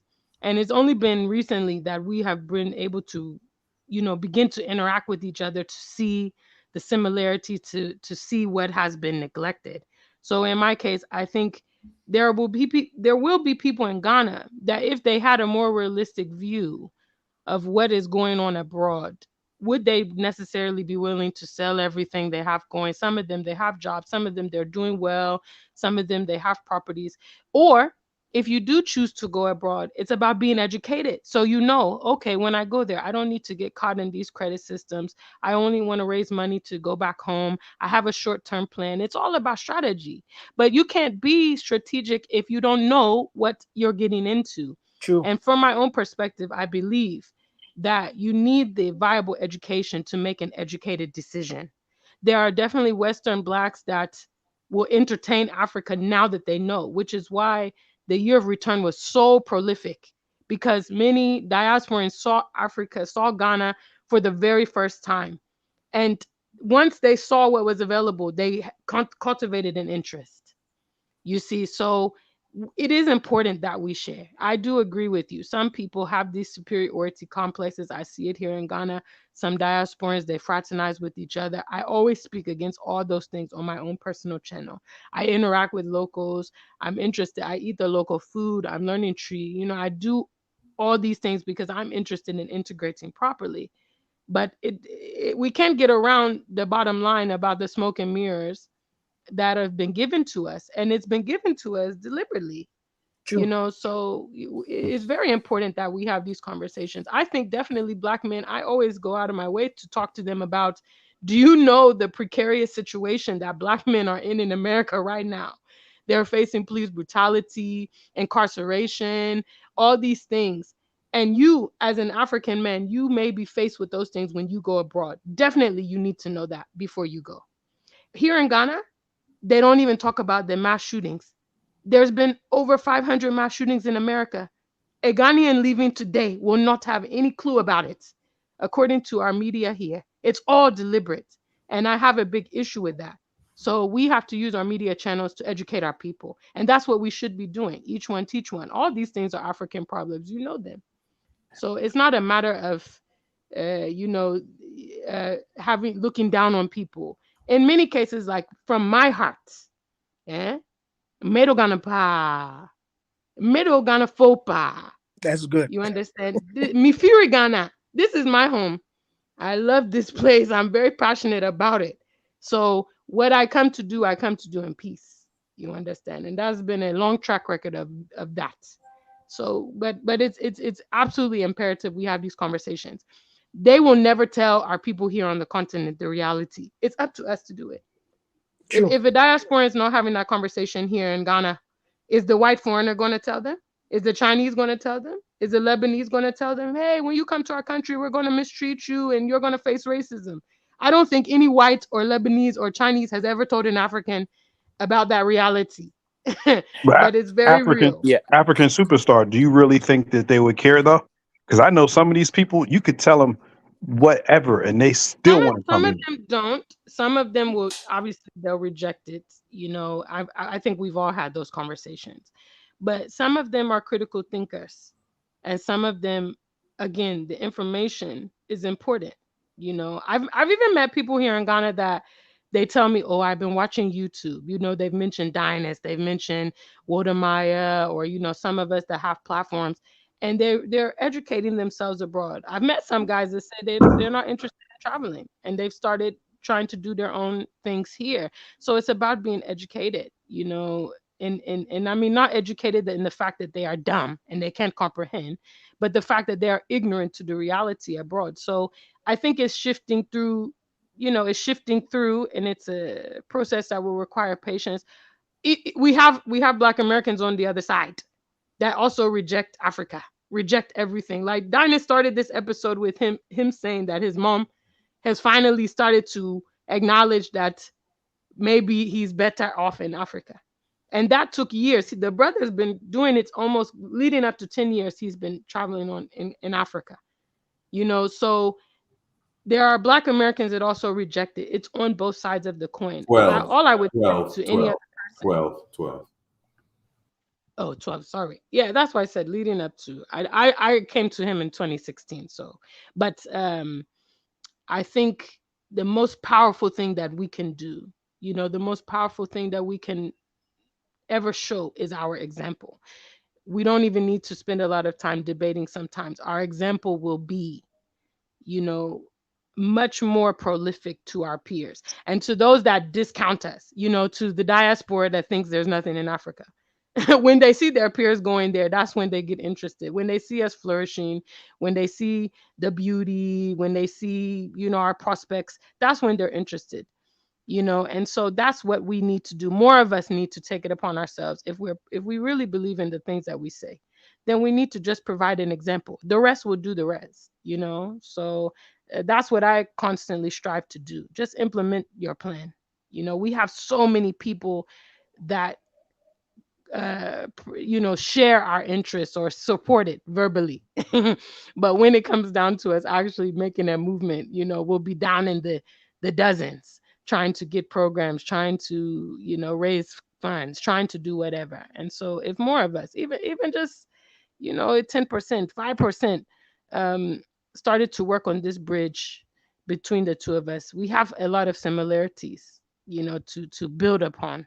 And it's been my experience here, and not just in Ghana, but across the continent, the other countries I visited, I've been very well received. I come in a very calm way when I'm having discussions. I don't berate people. I don't insult people. You know, I listen if we're having discussions, and I just try to impart whatever, you know, that I want to share. And I've been well received. You know, I'm very well respected here, very welcomed across the continent. But it's all about approach. Hey, African Superstar, I have a question for you. How's the weather in Ghana right now? Oh, it's been okay. We've been having a very long rainy season. So it actually started in June. I'm a musician, so I went on tour. I went to London in June and I went to Paris in September, and it's been raining throughout. And normally it's usually around the summer. So it's probably about 27, 28 degrees Celsius, which is less than 80 Fahrenheit. But it's normal. It was this time last year and the year before it was 30 degrees at this time. So it's been raining a lot, but it's not too bad. I have an upcoming tour in March for if you guys interested. It's on my page if you're interested, and it's my first tour.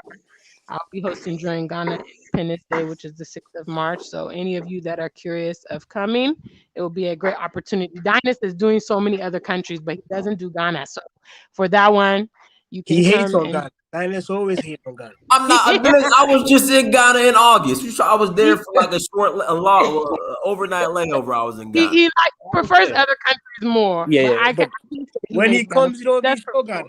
But Dynast, I have a question for you. So like in Sierra Leone, right? Like, so how is TAF building a lot of the buildings and houses over there? Is it like, do you find that? Well, from understanding, and I need to bring somebody on. I know a girl who's actually doing sales for TAF in Sierra Leone. I need to bring her on to explain. But from what I understand, they got land from the government, and then I think in fact, while we're there in November, I think that's when they break ground, or they are breaking ground later on this month. But I don't think the houses will be ready for like another year or two.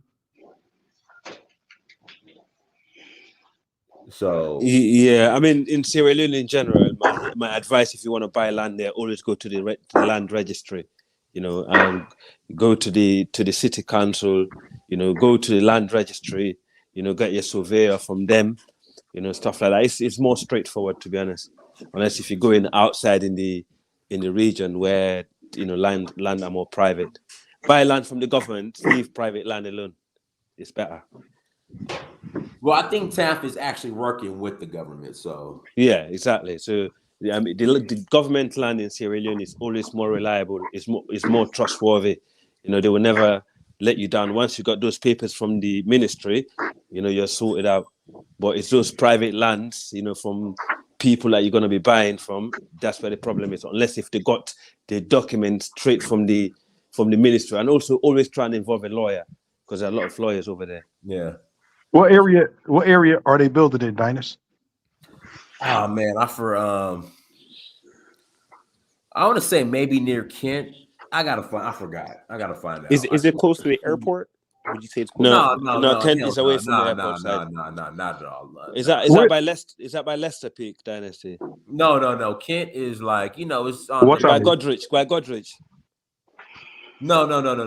It's going towards, like, you know, you got River Number 2, you got Black Johnson. Yeah. It's by Sussex area. That side. No, past Sussex. But I don't care. Yeah, I don't care. It's past Sussex. I like Sussex, but past Sussex. Yeah, I don't care. And they got Black Johnson, and they got Lumley, but Lumley is the main bitch anyway. You got Lumley, then you got Lumley fell off though. Lumley kind of ass now. Yeah, I know. But River Number 2 is the beach. River Number 2 is the cleanest. It's more clean. That's where it's at. I ain't gonna lie. River Number 2.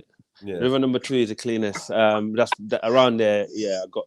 It's not. I mean, the western area is where people building anyway. It's more nicer than Freetown. Freetown is a business hub now. You know. But the traffic is been avoided because they build, you know, roads on the peninsula, so you can avoid going through the center if you want. So you know, it's kind of good. It's a good place to have a house. You know, in fact, Diallo, you know, Freetown too. It's probably cheaper to build a house in Freetown than Guinea. You know that. Yeah, well, me personally, like my stuff in Guinea, I buy from companies. I don't build from scratch. I just pay them and they build it for me. Yeah. So. Yeah, but in Sierra Leone it's cheaper. In land it's cheaper. You know, it's cheaper to build over there, And you know, for the location that you get, is actually better than Guinea. Guinea is very expensive to build, man. The land is more expensive, I think. Yeah, but It's cheaper to buy land in Nigeria. In where? Nigeria? Yeah, Yeah, than a lot Guinea. more Yeah. cheaper. Yeah. Y'all should buy land in Nigeria. Nigeria? Yes, sir. Buy land in No, Nigeria. Come to the no, best country in Africa. Linus can hook you up with some land in Nigeria. He's got the plug. no, I'm not a fan of living in Nigeria. You know, it's not. Diners, you got the plug to buy land in Nigeria? If you used to live in Sierra Leone, you will not live in Nigeria, bro. No disrespect to Nigeria. You know, we got. I want a good, quiet life. You know. So hold up, Al. You taking Sierra Leone over 224? No, obviously I'll take Salon over and other places. Let's be real. Okay. Yeah. Well, you know, what I was gonna say Guinea, but when after doing the war, when we came to Guinea, yeah, they didn't receive us that well, you know. Those gendarmerie in Guinea, bro. If you ain't got no ID card. But Don, it's a question for you. In Sierra Leone, do you find that the electricity is reliable, or is it like more like light off? Like they have it like It's less reliable. intermittent Light off. cut off. That's between Sierra Leone and Nigeria. Like, what are you comparing it to? I don't know. Like, I mean, it's definitely not like Senegal.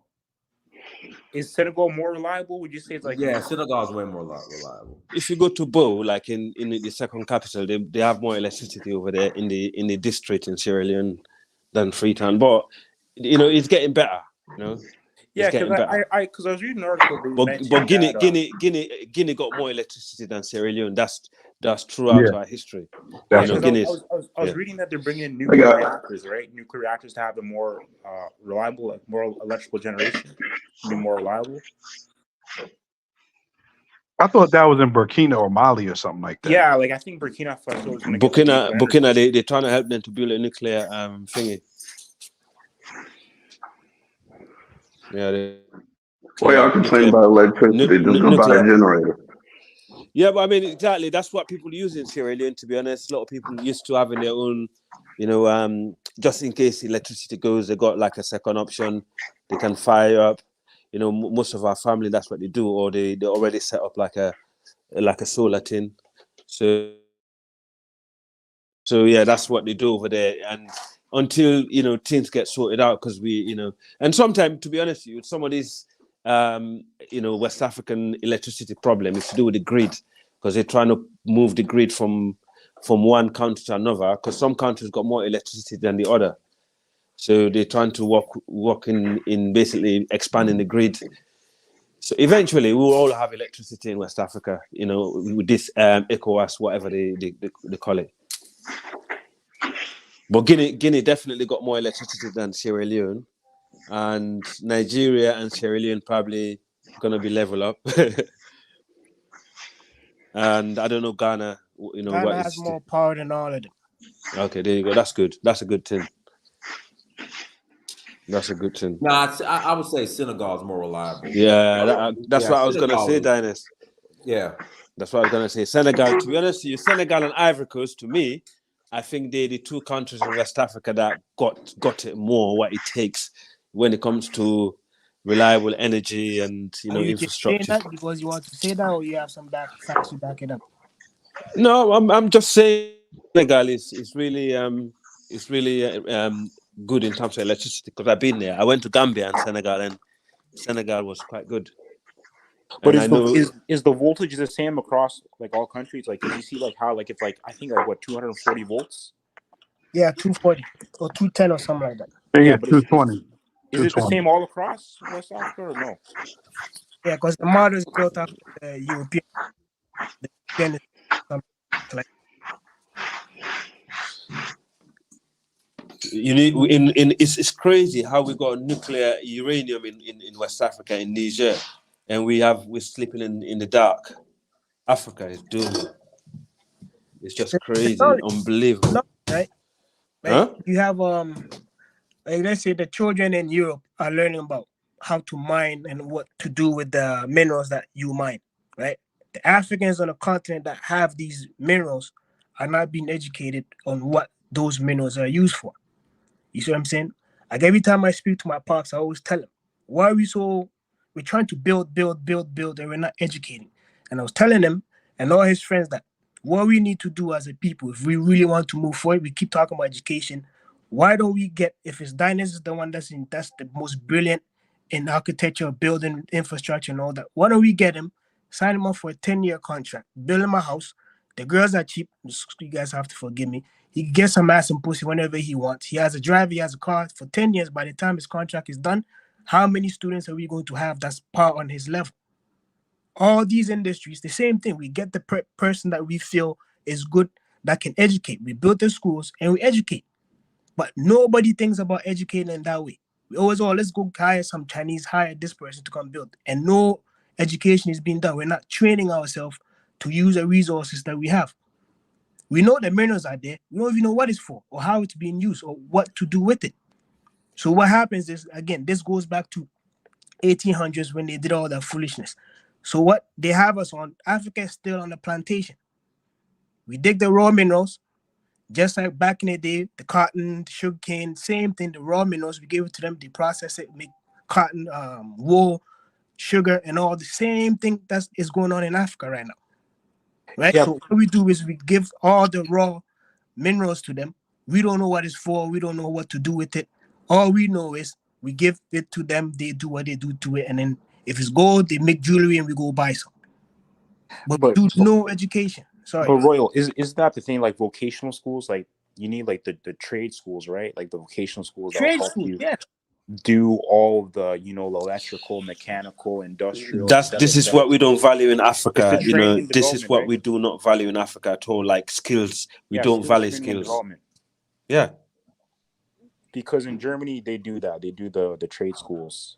I see. It's all about the professional jobs here. Like they do not those jobs are frowned upon, the trades. I mean, I guess it's similar in the West too. Trade schools, at least when I was growing up, they're looked at as, oh, you couldn't actually go to university, or it's like a default thing. Yeah. Yeah. So I don't even know if they were here, if they would be well received, But because it's everybody went to be college educated and all that. But actually, Superstar, that's the most practical thing, right? Because you have to realize, like, think about all the residential commercial buildings, right? Oh, Then I mean, all the I'm electrical with work, you. mechanical work done, Yeah. right? If something goes down, you're gonna call an electrician to go fix it for you, right? Yeah. I'm Any just saying that mechanical the issue- social perception, those things are not, they are not sought after, unfortunately. And also, Diallo, do you know the difference between Sierra Leone and Guineans? Sierra Leoneans are more like academic people. They go land book in uni and write push pen and that. And Guineans, they get their hand dirty, and the land skills like carpentry, mechanics. That's what we noticed when we came to Guinea during the war, and I think it's actually good to have this lower skills level. Yeah, you see a lot of that. You'll see like young kids, like 10, 11 years old, working Yeah. with mechanics as like I like Guinea for apprentices, that. or even building houses. Yeah, or tailors, they make like beautiful clothes, and stuff like that. You don't get that in Sierra Leone like that. It's only low. I think somebody was saying something about training people, that we don't value training. Greetings everyone anyway on the panel and the chat and the viewers. I think what I find is that even when you train them, they end up in the West. Believe me, I'm a living experience. You will train them, and then they will come to the West to come and work again, because they will push them to come and work in the West. Or some of them might actually work from the internet for people in the West, and it's just a lose-lose because our leaders are not taking control of the process. That is what I find when you deal with in Africa.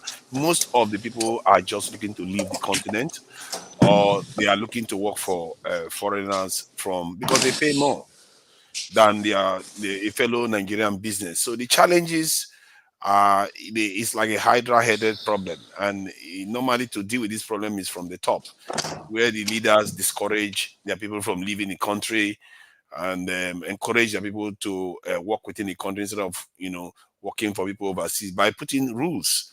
But they don't. most of our people are serving Western companies and Western interests.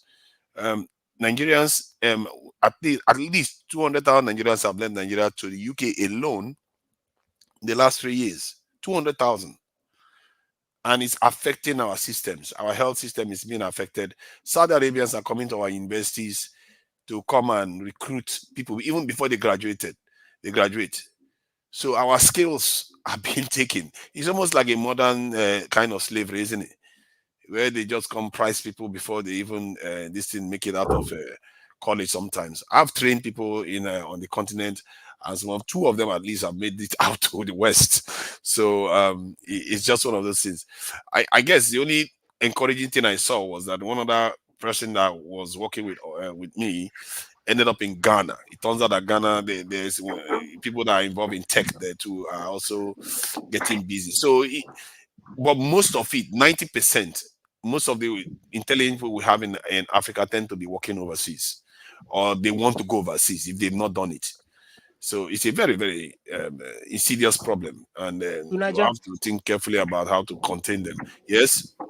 Like what you're saying is true, but again, let's say Nigeria is the you have the school where you're educating people on how to build roads and all that, right? Africa needs roads. So when that system is in place and you're teaching the children and they get to a place where they graduate, the roads are being built. There's jobs for them, but if there's no jobs, they're going to leave with the skill that you're giving them. Annually, Ghana have 200,000 nurses annual every year. So what's happening to them is they're all being taken out because the rest of the people outside the world, they need nurses. So what happens is Ghana sends, in the Caribbean, Ghanaian nurses are going in the UK. All of them are going to UK and everywhere else because there's no jobs for them. And even if the job is there, it's not properly paid. So again, like you're saying, it starts from the top. The people at the top need to have this mindset that they're for the future. Every time we talk, we never speak about the future. The future is the children. If you don't invest properly in the children, we're going to die. We're going to go. What are we leaving at? A Nigerian governor, when campaigning recently, just about 3 weeks ago, said to the people, the young people that were before him, that he's got jobs for them overseas, that he's going to get 4,000 of them overseas to go and work. It's like people were outraged by it. This is how shameless our leaders are. They are willing to sell their own people overseas to go and work for foreigners. So, sometimes Nigeria is something else. By the way, someone is mistaking me for you. They think I'm the one talking with Nigerian accent. Yeah, I guess so. Now, if you have Nigerian accent, you have it. So no, definitely not. So yeah, but it's a bit of a nasty problem. This problem we are facing it can be a good thing, because when you go overseas, if you come back to Nigeria or you transfer knowledge back to Nigeria or resources to Nigeria, then or Africa, the continent is going to gain from it. I was speaking to some Indians recently, and I said, "How is it that China is doing so much better than you?" You know what they put it down to? The Chinese went back. That's the key word that the guy he said they went back home. That's the key thing that made the difference. But I said, but in manufacturing, you guys could have been doing manufacturing. He said, but because their government had a kind of protectionist policy. But I said, trade protectionist policy is a good thing on its own if you start manufacturing and selling things. Because China has a trade protectionist policy too, but they went on to start manufacturing and selling overseas. Then he thought about it. He said, yeah, that's it means that their leaders probably did something silly wrong. And I said, okay, your leader is not too bad though, because African leaders are doing all three of them bad. We are not manufacturing. We don't have trade this protectionist policy, and we don't even we import. So everything is just opposite in Africa that they are supposed to be doing right. I was just gonna say that like a lot of importing, right? There's not much like manufactured goods coming from Africa, and that's like the biggest hindrance is that if Africans were able to manufacture their own goods and trade it amongst themselves, it'd be game over. You wouldn't have this problem. That's it. That's the magic bullet there. Yeah, that's the magic bullet. They need to trade one another. Those nurses in Ghana. And this is why we have been we have been deemed or dubbed the consummate consumer. And that's why there's just such a fight for us, to stay in this position, because all the other ethnicities enterprising off You know, you have Asia with the hair market. China, they manufacture virtually everything. You know, you have all the other material things in the West, and we are the consumers. So Yeah. obviously, we start manufacturing and cut them out of that money. That's why they don't want us to, you know, manufacture in our countries and do ourselves. True. And then Yeah. in addition, many of us, I mean, quite frankly, we're lazy to do for self. We want the comfort, we want the conveniences. We don't want to toil through, you know, building our countries and developing countries and all that stuff, you know. So I mean, it's a deadly combination. In addition to what Tunai just said, with the brain drain, you know, Yeah. all of the that's another thing. You know, many disciplines here in Ghana, for instance, the young person can go through their full university, several years. There wouldn't be any jobs in that market. I mean, they're literally grooming them to go abroad because they can't be absorbed in their home country, in the maybe in whatever they're studying. So all these Yeah. things, See, all of it's that like was set up by the European. That whole school system, train you absolutely, and come work for us, right? Even when Listen, absolutely, listen. This is a trend that's going to continue over the years because don't forget Africa got the youngest population in the world, right? And the rest of the world population is aging. So whether they like it or not, yeah, they're gonna have loads of people leaving the continent and coming over here. If the African government don't put something in place to stop that, you know, especially like the engineers, the nurses, you know, the doctors and so on, you know, we will never come out of poverty. Because no matter how much infrastructure you have, if you don't have the people to put the work in and actually make these things work, it's not gonna work, is it? You know, it's gonna be a direct land. you They see are the not system interested. we participate in, all the systems the African participates in is not designed for the African to win. And we have still not yet to come to understand that it's not designed for us to win. The democratic system that we use, that's it's I not know. designed. I don't totally agree with that. Hold on, one I second. think it is to do with some of some of our leaders and our mindset, and also we should stop talking about relying on government so much. You know, government to do everything for us. You know, we should start doing our own thing because if you look at these countries that we live in the private sector, you know, actually contribute a lot. You know, compared to the government. In Yeah, fact, but the government set up so all they the can government produce. do is actually take taxes businesses, right? So I think that a lot of rich people in the continent, if they can actually put their money together, they know how to, like Diallo, you know, for example, look at those guys in Guinea, those Fuller guys in Guinea and around Senegal, the Guinea coast. Dude, the amount of money, the wealth that they got, if they know how to put that wealth into something, yeah, and have big corporate, they can actually, you know, transform, you know, the region. They But know how to. These leaders, they know their limits. Many of these are leaders that was left after, decolonization, were not necessarily decolonized themselves. The elite class. These elite class are the same leaders that were selling our people as slaves. They were groomed after they came to colonize the continent, and they handed over power to them. And these people are like Anglophiles, Francophiles. They love the Europeans, this elite class, and they've conditioned the people to become like that too. So they've not taught the people to understand that they have to earn their way in this world and work their way out. That is the problem. If you look at the Nigerian president recently, he went to the UN to talk about what are some of the systems were designed to keep Africa back.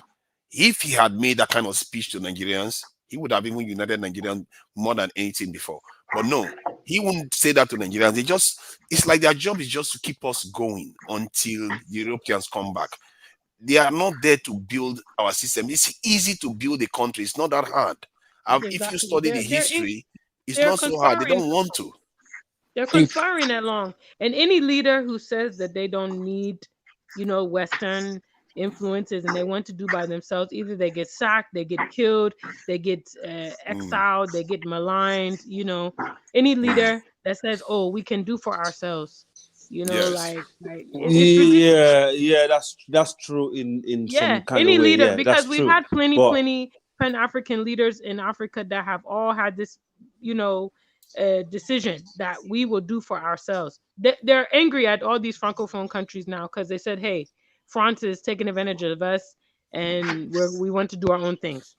You know, and it's just like, why can't the country be in control of their own affairs? Why must we always have Europe, you know, on the back? I think you'd be surprised. Majority of countries in Africa have their own affairs. They have the choice not to fall in line, with these people. They have to stand firm, like their ancestors did. But they're in the same token. However, what I believe in, the problem is in Africa, not only the leaders, it's lack of institutions. The institutions are not there. Like for example, the head of state is more powerful than the court. The military officer is more powerful than the constitution, right? Until things are they don't want to build. It's not. You see, you are diagnosing what is not there. The question you should be asking yourself is that these people don't want to do it. They are the one. Didn't you see in the Nigerian that's what I'm saying. They don't want to do it because it's not they don't want to do it because it's not in their interest to do it. So it's not because they can't do it. That's what I'm trying to say. They can do it. If they love their country so much, they will do what is right, even if they're gonna get killed. They will do what is right for their people. They see Europeans as part of their country. That's the problem. It is lack of patriotism in Africa. Africans are not patriotic enough. That's a good topic right there. Lack of patriotism. Oh yeah, but that's a serious. We're having that conversation now. We have to become nationalists. So that is the bottom line. That is the bottom line. Yeah. Yeah, Tunaj, I have a question for you. So, in Nigeria or West Africa, is healthcare universally is there universal access? No, what are you talking about? Hell no. What's wrong with you? Universal access. What are you talking about? That is like they have insurance now. They do have health insurance in Nigeria. Okay, but universal. Come on, man! Like you have to have power first. You don't have electricity. You're worrying about healthcare. See, these leaders, if they want to do the right thing, and if the people wake up, we can change them. Because I think it's because the people too have become a little bit brainwashed and conditioned to think like their leaders. And because many of our Nigerians, they like to criticize their leaders all the time. You know what I ask them? When does that ordinary Nigerian turn to these leaders that we hate? Because we change them all the time, but somewhere along the line, they remain the same. It tells you that you are one of them. Because you are not recognizing in you what is creating that leadership. You don't see it in you. Because many of us have been conditioned. Like all this hair wig we are wearing, and our judges, they defend wearing a colonial hair wig when they are going to judge and talk down to their people. Our officers, the way we behave, the things we crave. You see the way Nigerians act as if traveling overseas to the West is like the end of the universe. Like it's like heaven. Many of them that are traveling overseas now that have got training, it's not because they cannot survive in Nigeria. It's because they just like to go to the West. Yeah, some of them don't even intend to come back. It's a status. And Tunaja, the only reason why I asked, right, is because say if you got sick, right, and you were in a different part of West Africa, you would think that you'd be able to have the same access to healthcare, right, across the entire region. I only say that. The kind of stuff you're talking about, I don't. Healthcare, what's wrong with you?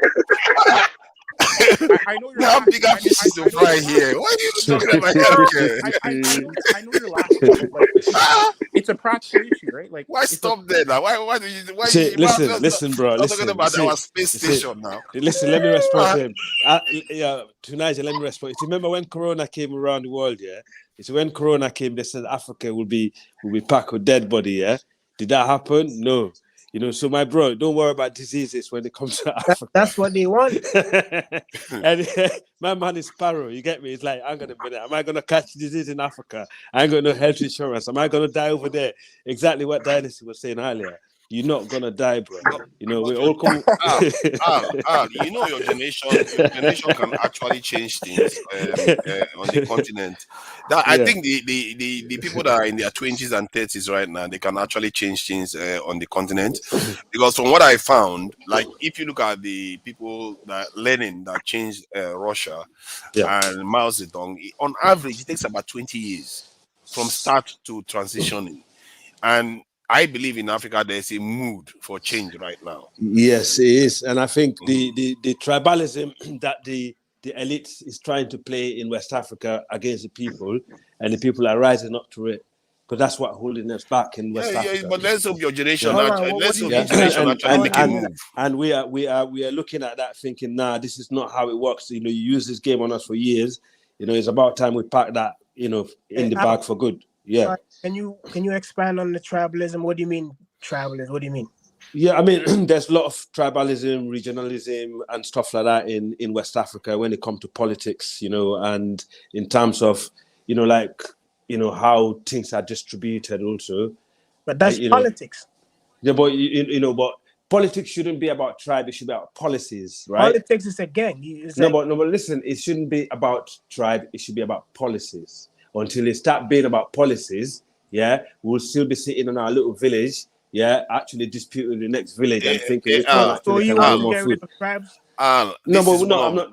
Let me just say this. This is one of the most serious problems I've seen within our community when we are talking about these type of things. Yeah, that's we you know, people use the term critical thinking, but I think we have critical thinking, but the biggest deficit we have is deductive reasoning, where you say, okay, like Europeans now, like when you talk about these tribal stuff, Europeans are very tribal. So why is it that they are still functional? So if that is the case, remove the tribalism as the issue. You see what I mean? You remove that. That deductive reasoning is what we need to start doing, because when you remove everything, then you're going to see what is missing. But they have tribalism, but they believe in their race, right? So they got one thing that came above their tribe, that they actually collectively work together and share that common. They kill 60 million of each other. Right. But at the end of the day, no, that's true. But if you come between you and them, they will definitely all team up on you, right? Yeah, but what you are missing is that they are still behaving like us, but there's something else that they put on top of it that they are capable of doing, which is their race. They are stronger. No, they are stronger. They embrace technology. They are industrial. They have advanced technology. These weapons. It's not because they don't have division among themselves. Till today, they still have it. Most of this stuff you are seeing with the Ukraine war and the Middle Eastern, this thing is a tribal thing within European this in groups. So they do have divisions among themselves. Like here in the UK, the moment they have any argument with France, they've already sent a ship into the canal. It's like, what is that? A little bit of a tip. You just send a ship into the canal as if you want to start fighting the French. So they have, even in the UK itself, there's tribalism in the UK. England, I live not far from Wales, right? For my house to Wales is about 15-20 minutes away, yeah. But what I'm trying to say, they're very tribal. The Welsh don't like the English at all. Exactly. They don't hide it, yeah. But if we come down to between you and the Welshman and the Englishman, trust me, you the black man, they're gonna show you, you're gonna have the Englishman and the Welshman teaming up on you, bro. You know, that's one collective enemy. Yeah, exactly. So the Scottish man will watch the white guy. The Scottish guy will watch the Englishman drown. He will not help him. You see, some of them, they do hate each other bad. I wouldn't go that far. I would not go that far, honestly. Think about it. They fought each other for a long time. I lived among these people. I understand their system. How it works. See, they fought each other for a long time when they were trading in slaves on the continent. They fought each other. The only time they managed to overwhelm the continent was when they had the Berlin Conference, and it took how many 100 years for them to get there. That's it. What bought them that time was our weakness. We're not strong. We didn't challenge them. That was one and it gave them time to come together. That was one of them. And also the reason why we were weaker because we was busy fighting one another. And that's the time, and things went wrong. And also that's when my people lost a lot. I think we lost more than a lot of people that you can imagine, because we lost a lot of territory that used to belong to us. When we were fighting with them, we were buying weapons from them. So that's what I'm trying to say. We were fighting. Listen, I don't know about you, but some part of my part of the world, my ancestors was fighting with them, trying to gain freedom from them. Yeah, and before that, we was buying guns from them, while we was engaged in fighting one another. Yes. Yeah, but they were fighting each other too. Why is our own fighting each other more deadly? It's because our fighting is fighting with with spears and stuff, while they were using Gatling guns. It's after the Second World War. Yeah, these guys came together. Yeah, and they realized what they have done. Yeah, and somebody let me just finish. Somebody mistake they have made. Yeah, and they look around them. They realize we have to, form an It was a alliance. conference. Yeah, and actually form, even though they do not like each other, but they manage to work with each other and actually build an alliance that's strong enough to control, to keep, in control of what they had after the Yeah, war. but the reason why they were able to think of that was because they knew they could win. If they didn't think they could win, Yeah, there's no disagree. would not exist. I do not disagree with that. You see, we gave them the space. That's why I talked about the deductive reasoning. We gave them I the agree with space. that. I agree that we to give have them the that space. Yeah, we give them the space. If we were strong, even with our division, they wouldn't have been able to do anything because they two are divided. Nigeria, when they came together at the Berlin conference, they realized that with them fighting, because the European has always been fighting. We don't want to acknowledge that these people are war people through and throughout. They've always been fighting. But when they realized that them fighting with themselves on the continent and with us wasn't helping them, because one will go behind their back and sell weapons to the Africans, and then Africans will have ammunition to fight. So what they did is, we need to stop all of this and join together so we can take all the resources that we're fighting over. That's when they came together. And then the world wars, everything. World wars, that was just them trying to police themselves. Yeah, the American, obviously the American have a lot to do with the West, this modern day influence of what they have. Those are British. Those are don't let the names confuse you. They're the same people. Exactly. Of course, that's what I'm trying. That's what we call. That's what we call over here the Five Eyes: America, Europe, Australia, Canada, and so on. Yeah, exactly. The Five Eyes. These people always have kept this movement going, but and they kept it strong. Just look at it. I was just gonna say, look at it like in the workplace. Like, who are the supervisors? They're majority of white people. Like, I'll tell you that the majority of the supervisors. Do you see what is happening now? Yeah, of course. They monitor every single fucking move you do. You see what's happening with Ukraine. You see what's happening with Ukraine, and then it happened again with this is the Israeli conflict now. Israel was in talks with Saudi Arabia to have some kind of a diplomatic relationship, something that they've not had for decades. And within weeks, look at what happened. Massive division, and America is sending its warship there. The British are sending ships there. Whom are the people trying? You know what they do? You guys they need to get this. I think this is my own personal analysis of what is going on. Because America is on its own continent, all lonely by itself with the Canadians. While if you look at Europe, Russia, India, China, the Middle East, they are basically on the same continent, the same landmass.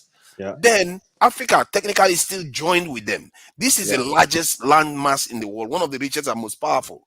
If they all come together, America's hegemony is over.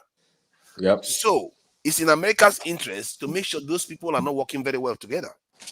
Yeah. To Naja, you're right, because like the same thing they did with South America, right? Like America knows they can get away with a lot of bullshit, right? In terms of like global policy, because no one would dare come to their shores and start a war. Like absolutely no one. But they will isolate them. Can you imagine if Russia starts working with Western Europe, and China starts working with Western Europe, India starts working with Western Europe, the Middle East, America's power is gone completely. It will evaporate. Nobody will defeat them, but they will not control the world anymore. It's over. So you can see why they went to Russia, split Russia from Western Europe. Now they go to the Middle East. They see that the Chinese is bringing the Saudi Arabians and the Iranians together. And now Israel is talking to this in Saudi Arabia, and Saudi Arabia is pulling away from them. They go there and split them again. Now, what is happening in this conflict now, we set that region back a decade or two. That is what control looks like. And you see the people that are in the middle of it all. This is why they never had that peace in this Israeli-Palestinian conflict. Now you begin to understand how controls work. Like in Nigeria now, they have controls over our leaders. If somebody, let's say our leader wants to do the wrong thing or that they don't like, they will say, okay, if you want to try that, we'll fund the Biafra movement. We'll fund the Boko Haram. That's how they keep your leaders in check. And that's how they keep regions in check. It's sad to say there is no other reason why the Israeli Palestinian conflict hasn't been resolved, there is no reason why Ukraine is at war right now. There is no real reason. They are not planning to defeat Russia. So what is their motive? They want to drain Russia's military power. To Niger, Even if you drain it, what are you going to do with it? You are not going to still attack them anyway. To Niger, So let me what is just the tell you one purpose? thing here. This Palestinian war is just going to put Ukraine more into more vulnerability, because now the West is going to focus on Palestine, yeah, and Ukraine is going to be ignored. And that if that continue, trust me, Putin is going to take over most of that land. Yeah, and then obviously that will. The Ukraine war has done its job. I believe the job is to split Russia from Western Europe, and they've taken out the pipeline, and Europe is very, very against Russia right now. They have formed an alliance. The NATO has expanded. They've done their job. Then now is the Middle East, and they've done it again. These are control systems, and I think I was listening to somebody do this analysis. And where he stopped? He said, "Oh, it's a tragic thing that the Israeli-Palestinian conflict, that Americans are supporting it and all the rest of it." But what he didn't do, he just stopped there. He didn't say, why is America doing this? Why is the UK so keen on supporting Israel to carry on fighting and annoying the Arabs as much as possible? But you see, these people have been fighting for thousands of years. You guys always have to, again, sometimes when we talk, it's like thousands of years. I won't go that far. They've not been fighting for thousands of years. You guys forgot the Crusades? What are you going on about? Yeah, but that's not thousands of years ago, You mate. guys know the Crusades? Not hold on. You guys know the Crusades? Yeah. Who were the Crusaders fighting? Those were the Christians now. But that's But to Niger, have you heard of the Monroe? To Niger, have you heard of the Monroe Doctrine? Pardon? Monroe Doctrine. Yeah. I think is that about the American continent? Yeah, basically the Monroe Doctrine basically states that America doesn't want any European colonialism, right? They don't want Europe to come and invade their waters because they believe in their own independence, right? And they use that to their foreign policy, right? In the sense that you have European firms that come over to America. For example, Mercedes-Benz, Volkswagen, they have manufacturing plants all across America to build the European vehicles, right? Right. And also too, during the World Wars, America was basically helping and funding the effort to stop Russia and Germany from advancing. You are right. I'm very familiar to this industry. You are 100% right. In fact, you'll be surprised. America does not even trust Europe to that extent. I'm telling you now. Of course, they don't trust Europe. The way they operate is that the Anglo-Saxon, and especially when it comes to the manufacturing, and all this tech, they don't trust the UK. They don't trust Europe. When it comes to those things. England. Some of our guys have to go and train over there, and even when they go train over there, you can tell they are, it's like kind of under suspicion kind of thing. Yeah, so. America don't trust any of that. I don't think. Are you talking about? It's not all Europe they don't trust. Trust me, the UK. They are fine with the UK. They're fine, but there's certain things they would. That there's certain extent they will not go for that. Trust me. I'm telling you, they will do anything with the UK. See, you have to understand. Have agencies working. These people, the way they work together, they are like one group. The UK, America, Canada, they are one group of people. Yes, it's all one. They are the ones. Tonight, when it comes to this, I'll hold on. Yeah, go on. You have to understand this group that I just mentioned. They won the First World War and the Second World War, and it's in their hands. They decided who kept colonies and not or not. They like the Bretton Woods. This an agreement that they had was America saying, you know what. You France, you were defeated in the Second World War. We came to save you. Germany, we kicked your backside, and Spain, all of you better start using the dollar, and that is it. I will take control of everything. And the English try to combat that. They want to keep them in control. Hold on now. America told them that we rescued you from the Second World War. You better listen to us. We take charge of the world. Wrap up your colonies, and we take charge of everything. And that is the arrangement that has been in place since then. If anybody tries to threaten that, that's when you see that America goes in. And this is why America doesn't want I'm not talking about the military. I'm not talking about the military alliance. I'm talking about, some secrets and certain things they won't share. The military alliance, definitely, man. If you touch one, it's touch one, isn't it?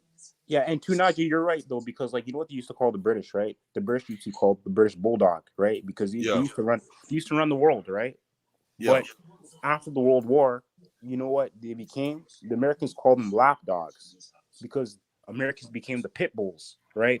That's why they call Americans pit bulls. That's what I just. Because the Okay, UK yeah. became lapdogs, meaning that they basically would take orders from America. America Thank was you. giving them the orders, where before it was Britain was giving everyone else the orders. Thank you very much. Exactly. Now, I mean that closed the case for me. That's why the UK left the European Union, because they don't want to be controlled by Exactly. the larger group in Europe. They don't want to Exactly. because they know they are exceptional. And you have to understand, these people, in their territories, they've never been invaded. They've never been conquered for a very long time. They've conquered most of the world. And Yeah. why should they surrender their power to anybody? This is why they operate the way they do. Personally, do you know?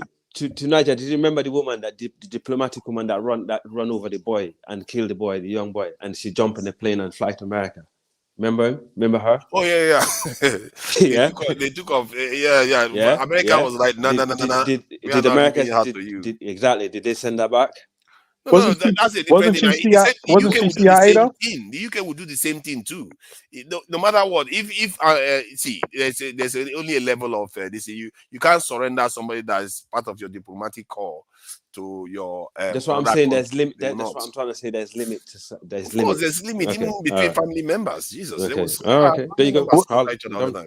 Wasn't that lady a CIA member? That lady that did that? I think she was a wife. She was the spouse of a diplomat. Yeah, of a diplomat or something. Okay. So yeah, that was a bit funny. America they took off. So, but I think this is what people need to be understanding when they are analyzing something. I don't like when people do analysis and just stop in a vague position and say, "Oh, Israeli, America just wants Ukraine to be free and join NATO. That's why the war is happening." It doesn't make sense, because America doesn't care about democracy. It doesn't care about whether you want to join them or not. They're not going to just start a fight for your sake and spend billions upon billions upon billions of dollars on it. There's a reason why. Israel is a state. It's not a country. So who does it belong to? Israel is a country, man. It's a country, man. Is it? But yeah, it is. But it's a country, isn't it? Really, let's be. Yeah, but to Naji, you're right. What is that supposed to mean? That it's a state? I'm I just don't know. trying to get you guys to think about something. But it's the state of America. Is okay. So again, look at the people always. Look at the people that's always. That's what you're trying to say. Look at the people that's always behind Israel and supporting Israel. Doesn't matter what Israel does. Israel is a proxy there to maintain those people on the other side. That's what I said. Israel is just as captured as the Arabs. Israel is also captured. People think Israel is the people that are in charge are the Anglos. When people keep saying the Anglos are the ones in charge of the game. Exactly, they're the one that annexed the place. But to be honest with you, with me, when it comes to those two people, the Arabs and come on, we live in the UK. You see how the Arab people are like. I'm a Muslim, right? Trust me, the Arab man is not going to treat me any better. In fact, the white man treat me better than the Arab man. Yeah, that's horrible. They're horrible to us as people. They're racist. They've done so many it's hard harm to to us. say, isn't it? So when It's it comes quite down sad to to Israel and Palestine, for me, when it comes down to those two, I wouldn't, I wouldn't say I would back Israel killing innocent kids, but I'll back Israel defending themselves from these people, man. Yeah, but we say that. See, both of them are just as bad as each other. See, let me just say this, and I'll keep quiet for no, a while. they're bad as each other, obviously. But there are two aspects to this world. There are, in short, 80% of people in the world just want to get on with their lives, and they don't care where you are from, and they are basically like Martin Luther King's vision. While others are a little bit different. They are people to control everything. So people exactly. As the sister said, it's not our fight. It's not our business. You know what I mean? Let them. Yeah. So when people are fighting like that, for me, what I see is a tragedy.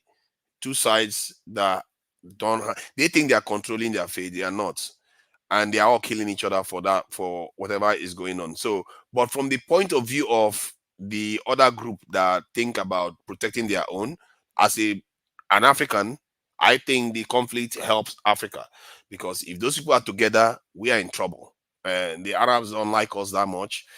Clearly, they show us that every day the way they treat black people in the Arab world. They treat us like trash, and the Israelis don't like us any better anyway. So they treat us like trash too. But can I say one thing though? I would say that Israel is just an extension of America, right? Like that state of Israel is an extension of America because they have the That's funding, the what it military is. power, the might, right? The agreements are in place, the policies are in place for them to do what they need to do, right? But when it comes to like Palestine, like, yes, that's like just a group of people that are just oppressed, just like the black world, right? Trying to fight back against the oppression, right? The wrongdoing, right? But at the same time, like the Europeans, they have one collective enemy. Yes, they practice tribalism. The English don't like the Franks, right? The Dutch don't like the English, right? Obviously, the other Europeans don't like each other. But when it comes to when they come together, they're fighting one collective enemy. That's black people all across, right? Exactly. That's Exactly just to a the common point. fact. If you ignore that, then you're doomed. Basically, you're just sleeping. You're sleeping while you're working. Yeah, you're gonna be walking into the wall, and you're gonna learn like a stupid lesson one day. The reality is, that's how they work, and until we start working that way, I don't think anything is gonna change. So this going back to what I said before. All the systems that we participate in, everything that we put ourselves in is designed to bring us down. Any system that they design that we use is not designed for us to be prosperous. We Africans are brainwashed and watered down of an African. I think Nothing. what is needed is that we need our own ideology. The reason why I've come to that conclusion is that if you look at all the other people that got themselves out of the mess they are in, they had an ideology. And I also studied what happened with the Arab Spring. They never had an ideology and it completely failed. So the purpose of ideology is that when there is no leader, everybody knows what the objective is. And from what I've seen, like I said earlier on, it takes about within 20 years. The as some of our learning, it took from forming the Bolsheviks to taking over the Soviet Union, the Russia, 14 years. It took. It's not that it didn't take him that long. And so if you have an ideology and you people come together, start defining what you want, I'm telling you, because you have something to offer. Even the people in office, by the time Lenin took over power in Russia, the people that were in office, the government that was in office knew they were coming and they couldn't stop them because they didn't have anything to offer to the people. The Bolsheviks and the communists have already won the argument. You see what I mean? So, the purpose, the way they were able to do that was having a message. They crafted theirs from Karl Marx. But what Lenin did was, because Karl Marx was a gradualist, he was like, let's do it slowly, slowly. Lenin was like, if you do it slowly, slowly, we're going to be here till 50, 100 years time. We have to move. And Same thing because of that, Nkrumah it took said. 14 Nkrumah years, they said the succeeded. same thing. If we do not unite before leaving this meeting, we are doomed. No African leader joined him or sided with him. There was only 4 countries that even heard him and wanted to do what he was saying. Again, Africans have leaders, and those leaders have masters. I think he didn't have enough time. I think there was plenty of time. But he told them, how "You're long did used to the getting." Nkrumah last? I don't know how long he was in office. I don't think he had enough time to build a base, because if it took Lenin 14 years. I don't know, man. Africa is massive and they are very, very different people. So To be honest, it takes a while. when you think about it, yeah, our ancestors actually used to do better than us today. We're actually shame. It's embarrassing to think about it because our ancestors built kingdoms and build institutions. You know what I mean?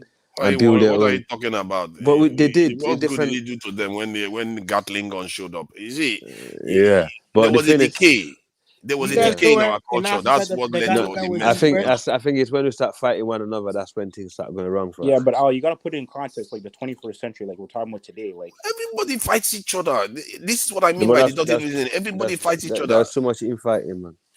There's so much No, infighting. it's not the infighting. It's our inability to innovate. We didn't have enough Also, technology. but that's another that's a big factor. It will lead to a lot of reason for someone downfall. It wouldn't just be one thing. If you don't have technology, you are done for in this world. It's just as Yeah, simple. If you I don't mean, build technology, we did not keep. But what I believe to Nigeria, this is how I see. These people, most of the technology they have. If you look at it, people actually invent their technology, it's not not necessarily coming from them. They get a lot of their ideas and things from other people, but they're really good at actually making it to their good use. Yeah, you have to give them some credit, though. I think that is not exactly very generous. That's a bit harsh. See, you know why I give them a little bit of credit, because they were one But of the first groups to do you know separate do you know what religion. Englishman said to me today? Do you Yeah. know what an Englishman said to me today in Salisbury? He said to me, "Do you know who actually brought us trousers in this country?" I said, "I don't know." He said, "The barbers from West Africa. They're the one that introduced trousers in England." And Facts. I looked at him like, "What?" Yeah. Yeah, So it was those like MC Hammer barbers trousers, man. but it's, I mean, but before Not that the they kind never of trousers you know no do today. before that they never had trousers. Right? But you They see, never. what they're good at, Does that make sense? Right. if you're So giving them Yeah. credit, what they're good at is when they come to you, whatever they see that you're doing that's good, that's gonna be beneficial to them, they take. So take it from they you. move Totally. around and collect. That the whole colonization of the world. That's all it was, for them to pick from everybody and add to themselves to make themselves great. They had a purpose. They had a goal. That was the whole thing. So they took from each and every. The gunpowder, they got that from the Chinese. They didn't make that up. So everywhere they Yeah. went, they got You pieces. see, Of what they Royal, did but was Royal, like whatever they discovered, they were able to channel it to in terms of utility. And especially for power, for military purposes, That's all it was for. they were able to channel it perfectly. And yeah, one but other area, let me just make this point. I think we are not giving them enough credit for this. One other area they did very well was separating science from religion, separating rule of law from religion. They separated quite a lot of things from religion that most other people still had a kind of together, and that allowed them to innovate even faster. Their rate of since they ascended because of it. Look at the rate of technological advancement To Niger, because of hold that on, isolation. hold on. You see what you're saying? At one point, the church controlled all the schools and all information. So what we are today is because of the church. The church controlled all the information. All the information we're using right now is because the church allowed it.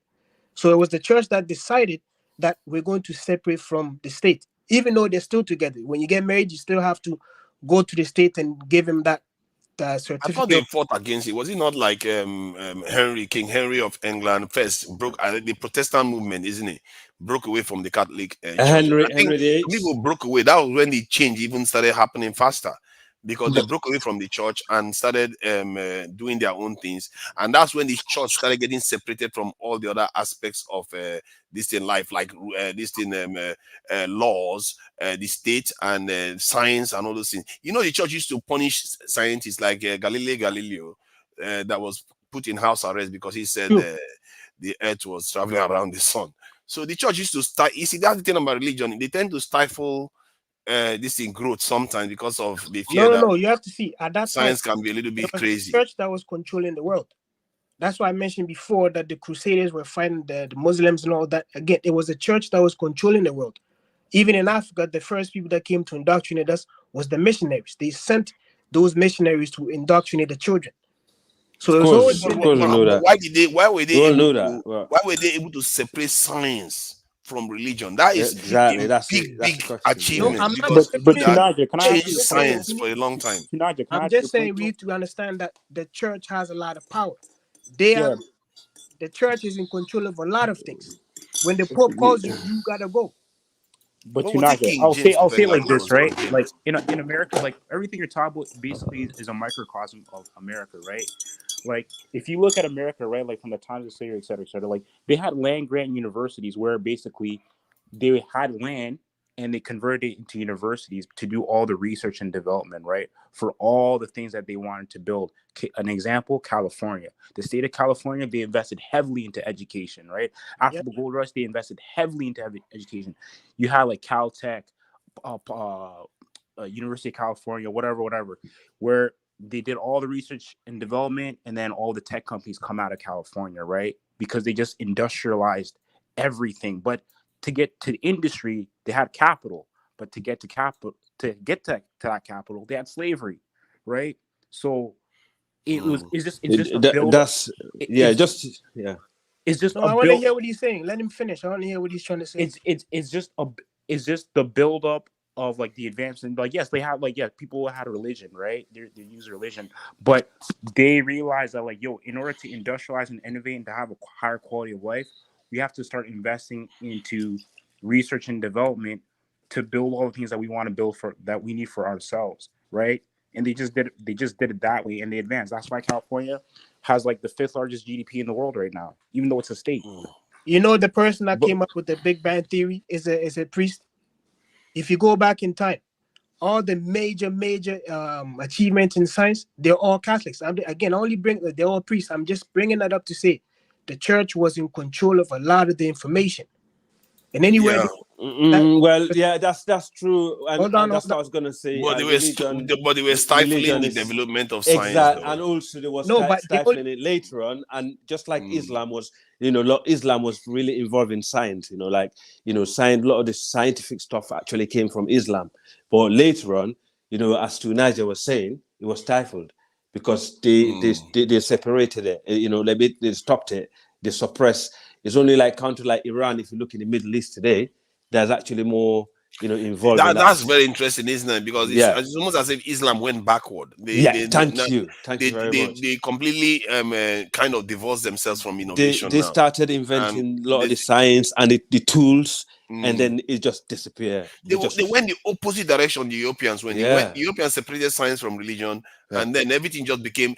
As a matter of fact, Islam just brought the law of the state into their religion, science into everything is into the religion. Because there are certain things you want to do in science right now that Islam will like, oh, that's haram. You can't do that. If you are working too closely with pigs, they are not going to like it. How easy to do research? Most of the research scientists they have to work with pigs. So, and if you look at the religion, what it actually says, is actually wrong. They just actually, gone to the extreme of everything, and they lost their way. I believe that, it's a fact because they lost their way. Yeah, they lost their way. The church never separated themselves from science. They funded science. They funded it. They didn't separate. They just funded it. It's funny, isn't it, how that little tweak in perception can alter the course of a people, and maybe that's what's affecting us too. Just that little tweak that the Islamic world tweaked against innovation completely set them back. Yeah, but look at Saudi Arabia today, right? Saudi Arabia, like it's an Islamic country, right? They practice Islam, right? They have oil, right? So they get their money. They get their money from not just the oil, but also the religious tourism. When you perform, Israel is a desert, right? but so yet those are the two biggest they are more powerful than Saudi Arabia. Israel is a desert, but yet they're still investing in what research and development, science, and technology. Right. It's now they are doing it. They didn't used to do it before. It's now they're beginning to try to go back to it. Yeah, but I'm saying in the 21st century, as of today, they're investing in research and development, science and technology, even though they have oil as their industry and religious tourism, the performance of Hajj as another industry to fund all that. It's because they saw what UAE is doing. They saw that it looks like they've lost their. I think they begin to realize that they lost their way. That this religiosity where they use religion to stifle innovation is not a good idea. And this is something that we as a people... Remember, you said you need technology. As long as you have that thinks for his children. If you're in a home, the father that thinks for his child, the mother that thinks for his child will do things that's going to benefit the children. It's not seeing someone. You just know that I need to do these things to benefit my children. You understand? They're known for their religion. They're a Muslim country. Everybody goes there to pay homage and do their Hajj or whatever it's called. Right? But they know that they need to invest in technology to better their people. It has nothing to do with religion. It's all start with education. This is one thing I salute my leader, in my country with education, where education is free. Which country is that? Sierra Leone, and where education is free. But however, to what level? Yeah, well, it's free, basically. So college, university? No, uni is subsidized. Actually, really heavily subsidized. You know that. And if Sierra Leone University, will probably. I'm a bit curious about Sierra Leone, actually. I hear that Sierra Leone was once more majority Christian, and now they are majority Muslim. How did that happen? Brainwashing. I wouldn't say brainwashing. We're not. Sierra Leoneans are very tolerant. They're more religious. Sierra Leone hold on. Let him finish because this is interesting. Let him finish what he says. Sierra Leone is the second most religious tolerant country in the world. Hi. Okay, good. So you mean when you are religiously tolerant, Islam wins? No, it doesn't mean Islam win. It doesn't. But mean that's Islam what you are. It means no. I'm not talking about dominant. I'm talking about tolerance. You have to yeah. separate. It You have to means, yeah. understand the word. See, you are busy So being tolerant while Islam is busy expanding. You no, see? no. It's a choice, right? Religion is choice. It's not someone forcing Are you. you We don't sure it's never a have. choice? Yeah, exactly. So Are it's you a sure? choice. Of course, it is. See, you know why? And where people actually, whether you're Muslim or Christian, it doesn't matter. It's not relevant. You What see, that's the matters. kind of stuff that gets people taking over. They don't even know it. See, No, it doesn't let me matter. explain Honestly, something. Let it me don't explain work like that. I something. think Let me you're explain being cynical. something. I think Calm you're being down. Yeah, cynical. yeah. Are you Muslim? Hey, yo, guys, we're gonna close out here in a, Yeah, hey, we're gonna close out you've here been in about cynical. Oh 5 my minutes. God! Come on, man. I just give you We the need to trash statistic, this and matter that's all you out. need to, Niger. You are Muslim, aren't you? You are Muslim. Yeah, of Come on. course. Yeah, of course I Exactly. am. That's why you're saying that, because No, but clearly you know there are practices that is the Muslim practice that gives them advantage in a situation where there's a level playing field, and this is why they've come to dominate this in Sierra Leone right now. And this is a serious thing because Nigeria is going to be facing the same problem. You see, this is how you got it totally wrong. I think you mix matching. The people that change from one religion to another, they did not migrate. They're the same people that live in the same land. Yeah. Yeah. Okay. So when they want to marry a Muslim, they have to convert. When they want to do this, they have to convert. They have to convert. That's how you take over a country. But they can actually go back to whatever religion they believe in without someone saying, "Oh, you done the wrong thing," right? So it's a choice. So you got to separate tolerance Yeah, but and invasion. see, this is why you never see a Christian, a Muslim nation turn Christian, but Christian nations turn Muslim all the time, because So why think does it's a that level, because of the practices that they practice. If you look at it, it's not a level playing field. It's like now when you go to China, you're not allowed to become a citizen of China. But if the Chinese come to your country, they can become citizens. So sooner or later, you're going to find the disparity going to show up. I understand in Nigeria, there's a lot of problem between religions, and stuff like that. But trust me, that what we're just talking about is the least problem that we have. Yeah. Why would you say that? You will say that now because you guys are swallowing you swallowed all the Christians up there because we they are haven't. busy being tolerant. They are brothers and sisters. We love them. We look after each other. And we don't see each other anywhere different. Yeah, and if I decide to be Christian tomorrow, nobody's gonna look at me any other way around. If someone decide to be a Muslim, no one is gonna kill them. Do they have emirs in Sierra Leone? Like we don't have that. You've not decided to convert any of the chieftaincy titles to emirs. How about the Arabization? Has it arrived there yet? Niger's mistaken Sierra Leone to Nigeria. You know how they move. You know how Muslims tend to move. They bring Islam first, then they bring their chieftaincy titles, then Arabization comes next. That has been the pattern. That's how they took over North Africa. It's happening in Sudan right now. And see, you know how the game goes. And I believe that there is a soft power component here. And I don't know, man. The reason why maybe I think you've been very cynical. And I'm not being cynical because I think Islam really erodes a people's culture.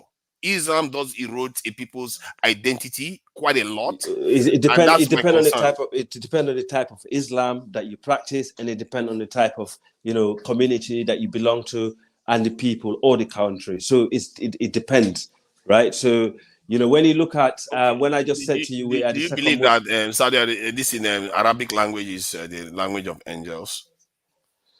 I don't want to be going into that because the reality is. Of course, you don't want to. But listen, the reality is. Of course, you don't want to because your Syrian language is the language of the devil. You see, this is the religion is. You're not listening. So religion is personal, and it should be private, and I'll leave it as that. But the reality you see the guy that is speaking openly about everything else. When it comes to his religion, no way. There's no room. This is why they expand. There's certain things I will ask you here. You will not be happy to answer, right? So ask now. Leave that. I say. Ask me what I believe in God. Don't let me do that to you, man. Come on. It's not funny. Africans want to get rid of tribalism, but they don't want to get rid of religion. We should get rid of. We should. To be honest, we should get rid of a lot of stuff, and including religion. Well, if getting rid of foreign religion from Africa is going to move us forward, I will say, yeah, get rid of it. If that's going to move us forward, anything that's going to move us forward, I would say, yeah, get rid of it. Okay, does that make sense? That's I'm quite happy to hear that because a lot of Muslims that will just say show you my tolerance. So on that note, I think Dennis might want to shut. It was getting too hot. Was it getting too hot? No. I think Dennis is trying to shut it down. All right. Maybe you should ask him how tolerant we are. We are very tolerant people, man. Dennis, thank you for having us. You need to go to Sierra Leone one day with Dennis, man. So Al, how do you feel? Dennis goes to Sierra Leone all the time now. What are you talking about? Al, I got a No, question. you need to go. You need to. Oh, myself. Yeah. I met Sierra Leoneans now in Gambia and all. So yeah, they're nice people, very nice people actually. Yeah. We are. Al, yeah. Do you guys have any traditional practices in Sierra Leone? Yeah, of course. Trust me, every African tribe got their traditional thing they do on the side. Trust me. The majority of yes, the majority is Muslim, but our leaders, our head of state right now is Christian. The one behind that one before that was Christian. We love them. They're leaders.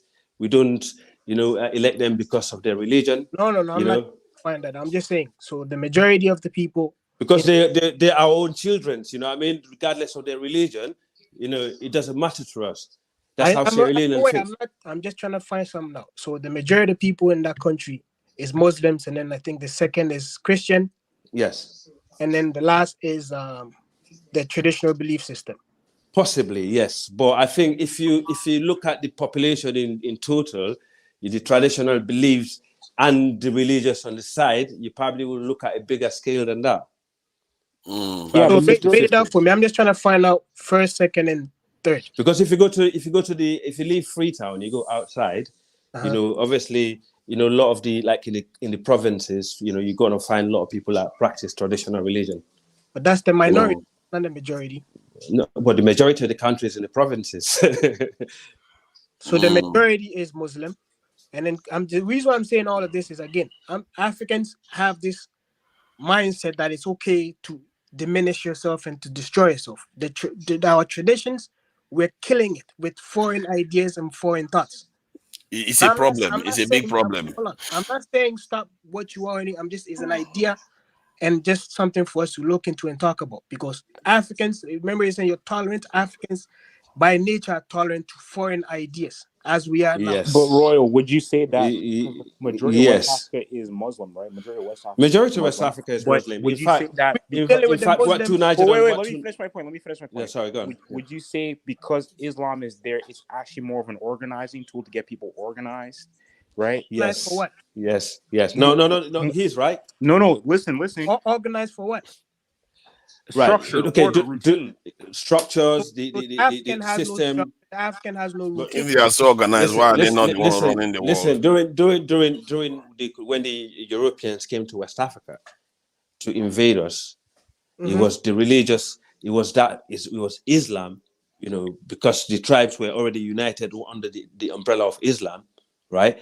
And the system that they had in place that enabled them to fight, the European invaders. If they didn't have that. So when did the African become that is Muslim? a total upside down narrative there. Because hold on, Tunaja. Let me finish what I'm saying now. You've had your say. See, when the Kush Kingdom was there. No, I'm talking about the European days, man. Because you got to remember. Okay. No, I'm trying to let you know now that if you look at even the kingdoms, the empires that rose in West Africa that was based, that's later on became Islamic empires. They were one of the shortest. All our relevant empires in West Africa, where most of them were Islamic. You see, hold on. Now, you see, this is what I want to say. This is what I want to address. The Islamic ones were the shortest lived ones. The Ghana Empire lasted way longer than the Islamic Empire. The Benin Empire lasted way longer than the Islamic one. The Songhai one lasted 200 years. But the Songhai one wasn't. The Songhai one was Islamic also. Later. Yeah, it was Islamic, and it was an Islamic nation that destroyed it. So it barely lasted. But while the Benin one lasted over 1,000 years, that of the Ghana Kingdom lasted, I think, 700 years. So if you look at it, your own traditional empires actually last longer. What we did was we compromised ourselves. If you look at the numbers, I our wouldn't own disagree traditional with that. empires last longer. No, it's a fact. You can Yeah, disagree with yeah. it all you want. You can't, except you want to go back in time and change history. It's just what it is. All right And now, all right, nobody all has right, all given you right. that Calm tool down. before. Hold on. There's some. See, when Portugal, when they kicked the Moors out, right, 1400s, when they kicked the Moors out, the Moors was practicing Islam. They all went back to West Africa. The start of our destruction in West Africa was due to the Moors when they came in, because they were in a power position over there. When they came home, so-called home, they wanted to control things. So the first destruction started with them. They came in, they started destroying, started pushing people all over. And then when the European came, we were already in a mess. I don't know what I think. Flex Stop is saying that what is the myopic mindset? I'm telling you that the Islamic empires lasted this is shorter periods. But what I it's a fact of Tunaja, the history. It's impression I not get me that from made you it up. is the impression I get from you is I understand that you got issues in Nigeria, but you're very skeptic about Islam. You know, No, I'm not. I don't just know skeptical. where you get that I'm from. factual about it because right now it is destroying Sudan. Talking to you guys, man. It is destroying Sudan, and it has messed up No, North I Africa. just want to hear your view. That's all. How?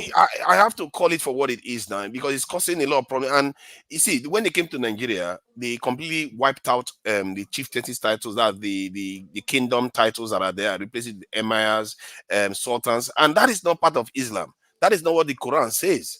That's why you have to understand that there's an element of what they call it soft power that is being used in the name of religion. Because since when did Quran and Muhammad said you have to go and put sultanate and emirs in the areas you conquer, or have an Arabization agenda? That is not what the Quran says. But that is what you have to understand what is going on, and this is what I'm questioning. That our people need to be opening their eyes to. That when you allow these agendas come true, you have damaged yourself, but you think it's because of religion you are doing it. You are not seeing that the religion didn't even instruct you to do that. You see what I mean? Because like now in the south where you had Christians, you have the Oba of Benin still there, the Oni of Ife still there, the Obi of Agbo still there. But if you go to the north, all wiped out, replaced with emirs and sultans and basically Middle Eastern titles. You see what I mean? Yeah, I mean that's not just northern Nigeria; that's across the entire West Africa, where It's Islam, the West Africa, not just the Sahel. Most of the West Africa is Islam, and is a historical fact. Most West Africa is not Islam, eh? If you can't, the Sahel all the way to Guinea, Guinea-Bissau, Senegal, Mauritania. If you look at this country, those are Mali, the population in those countries. apart of Ghana, the population of those countries are small. Nigeria, the Benin, population of those countries are small. That's what you don't understand. The entire. If you look at the But Guinea look coast at alone, northern Nigeria and southern Nigeria. Northern Nigeria has about, I think, 200 million Muslim people. Exactly. No, not 200 million. They are almost 58. Yeah, but they actually Ghana, have the highest all population Ghana in is Nigeria. Muslim too. Almost all Ghana is Christian. So yeah, that but Ghana, almost population? all Ivory Coast is this in Christian too. So these are reasonable population. Ivory Coast, but Tunisia, the fact is the majority of West Africa. And Burkina Faso is not all Muslim. Tunisia, honestly, I don't understand sometimes how you think, man. The majority of West Africa is Muslim. Because you are Muslim, that's why you're not but understanding West, now. West Africa you're not understanding me now. When I talk about Americans, you understand me perfectly.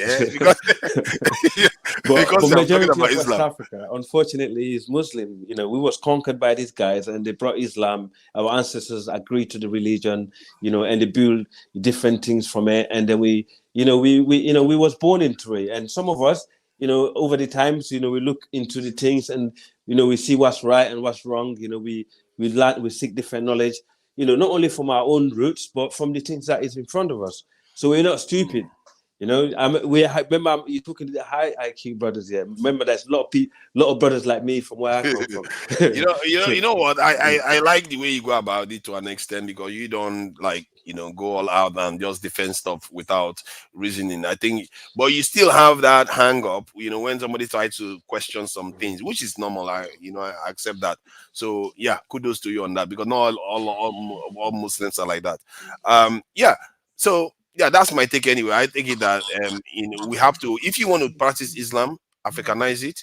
If you want to practice Christianity, Africanize it. That's what the Europeans did. That's what we Europeans are did. very, very That's what we did in Mali. See, That's what this is our why ancestors did in Mali you have to Empire give Europeans to credit, Niger. man. Those guys are so strategic.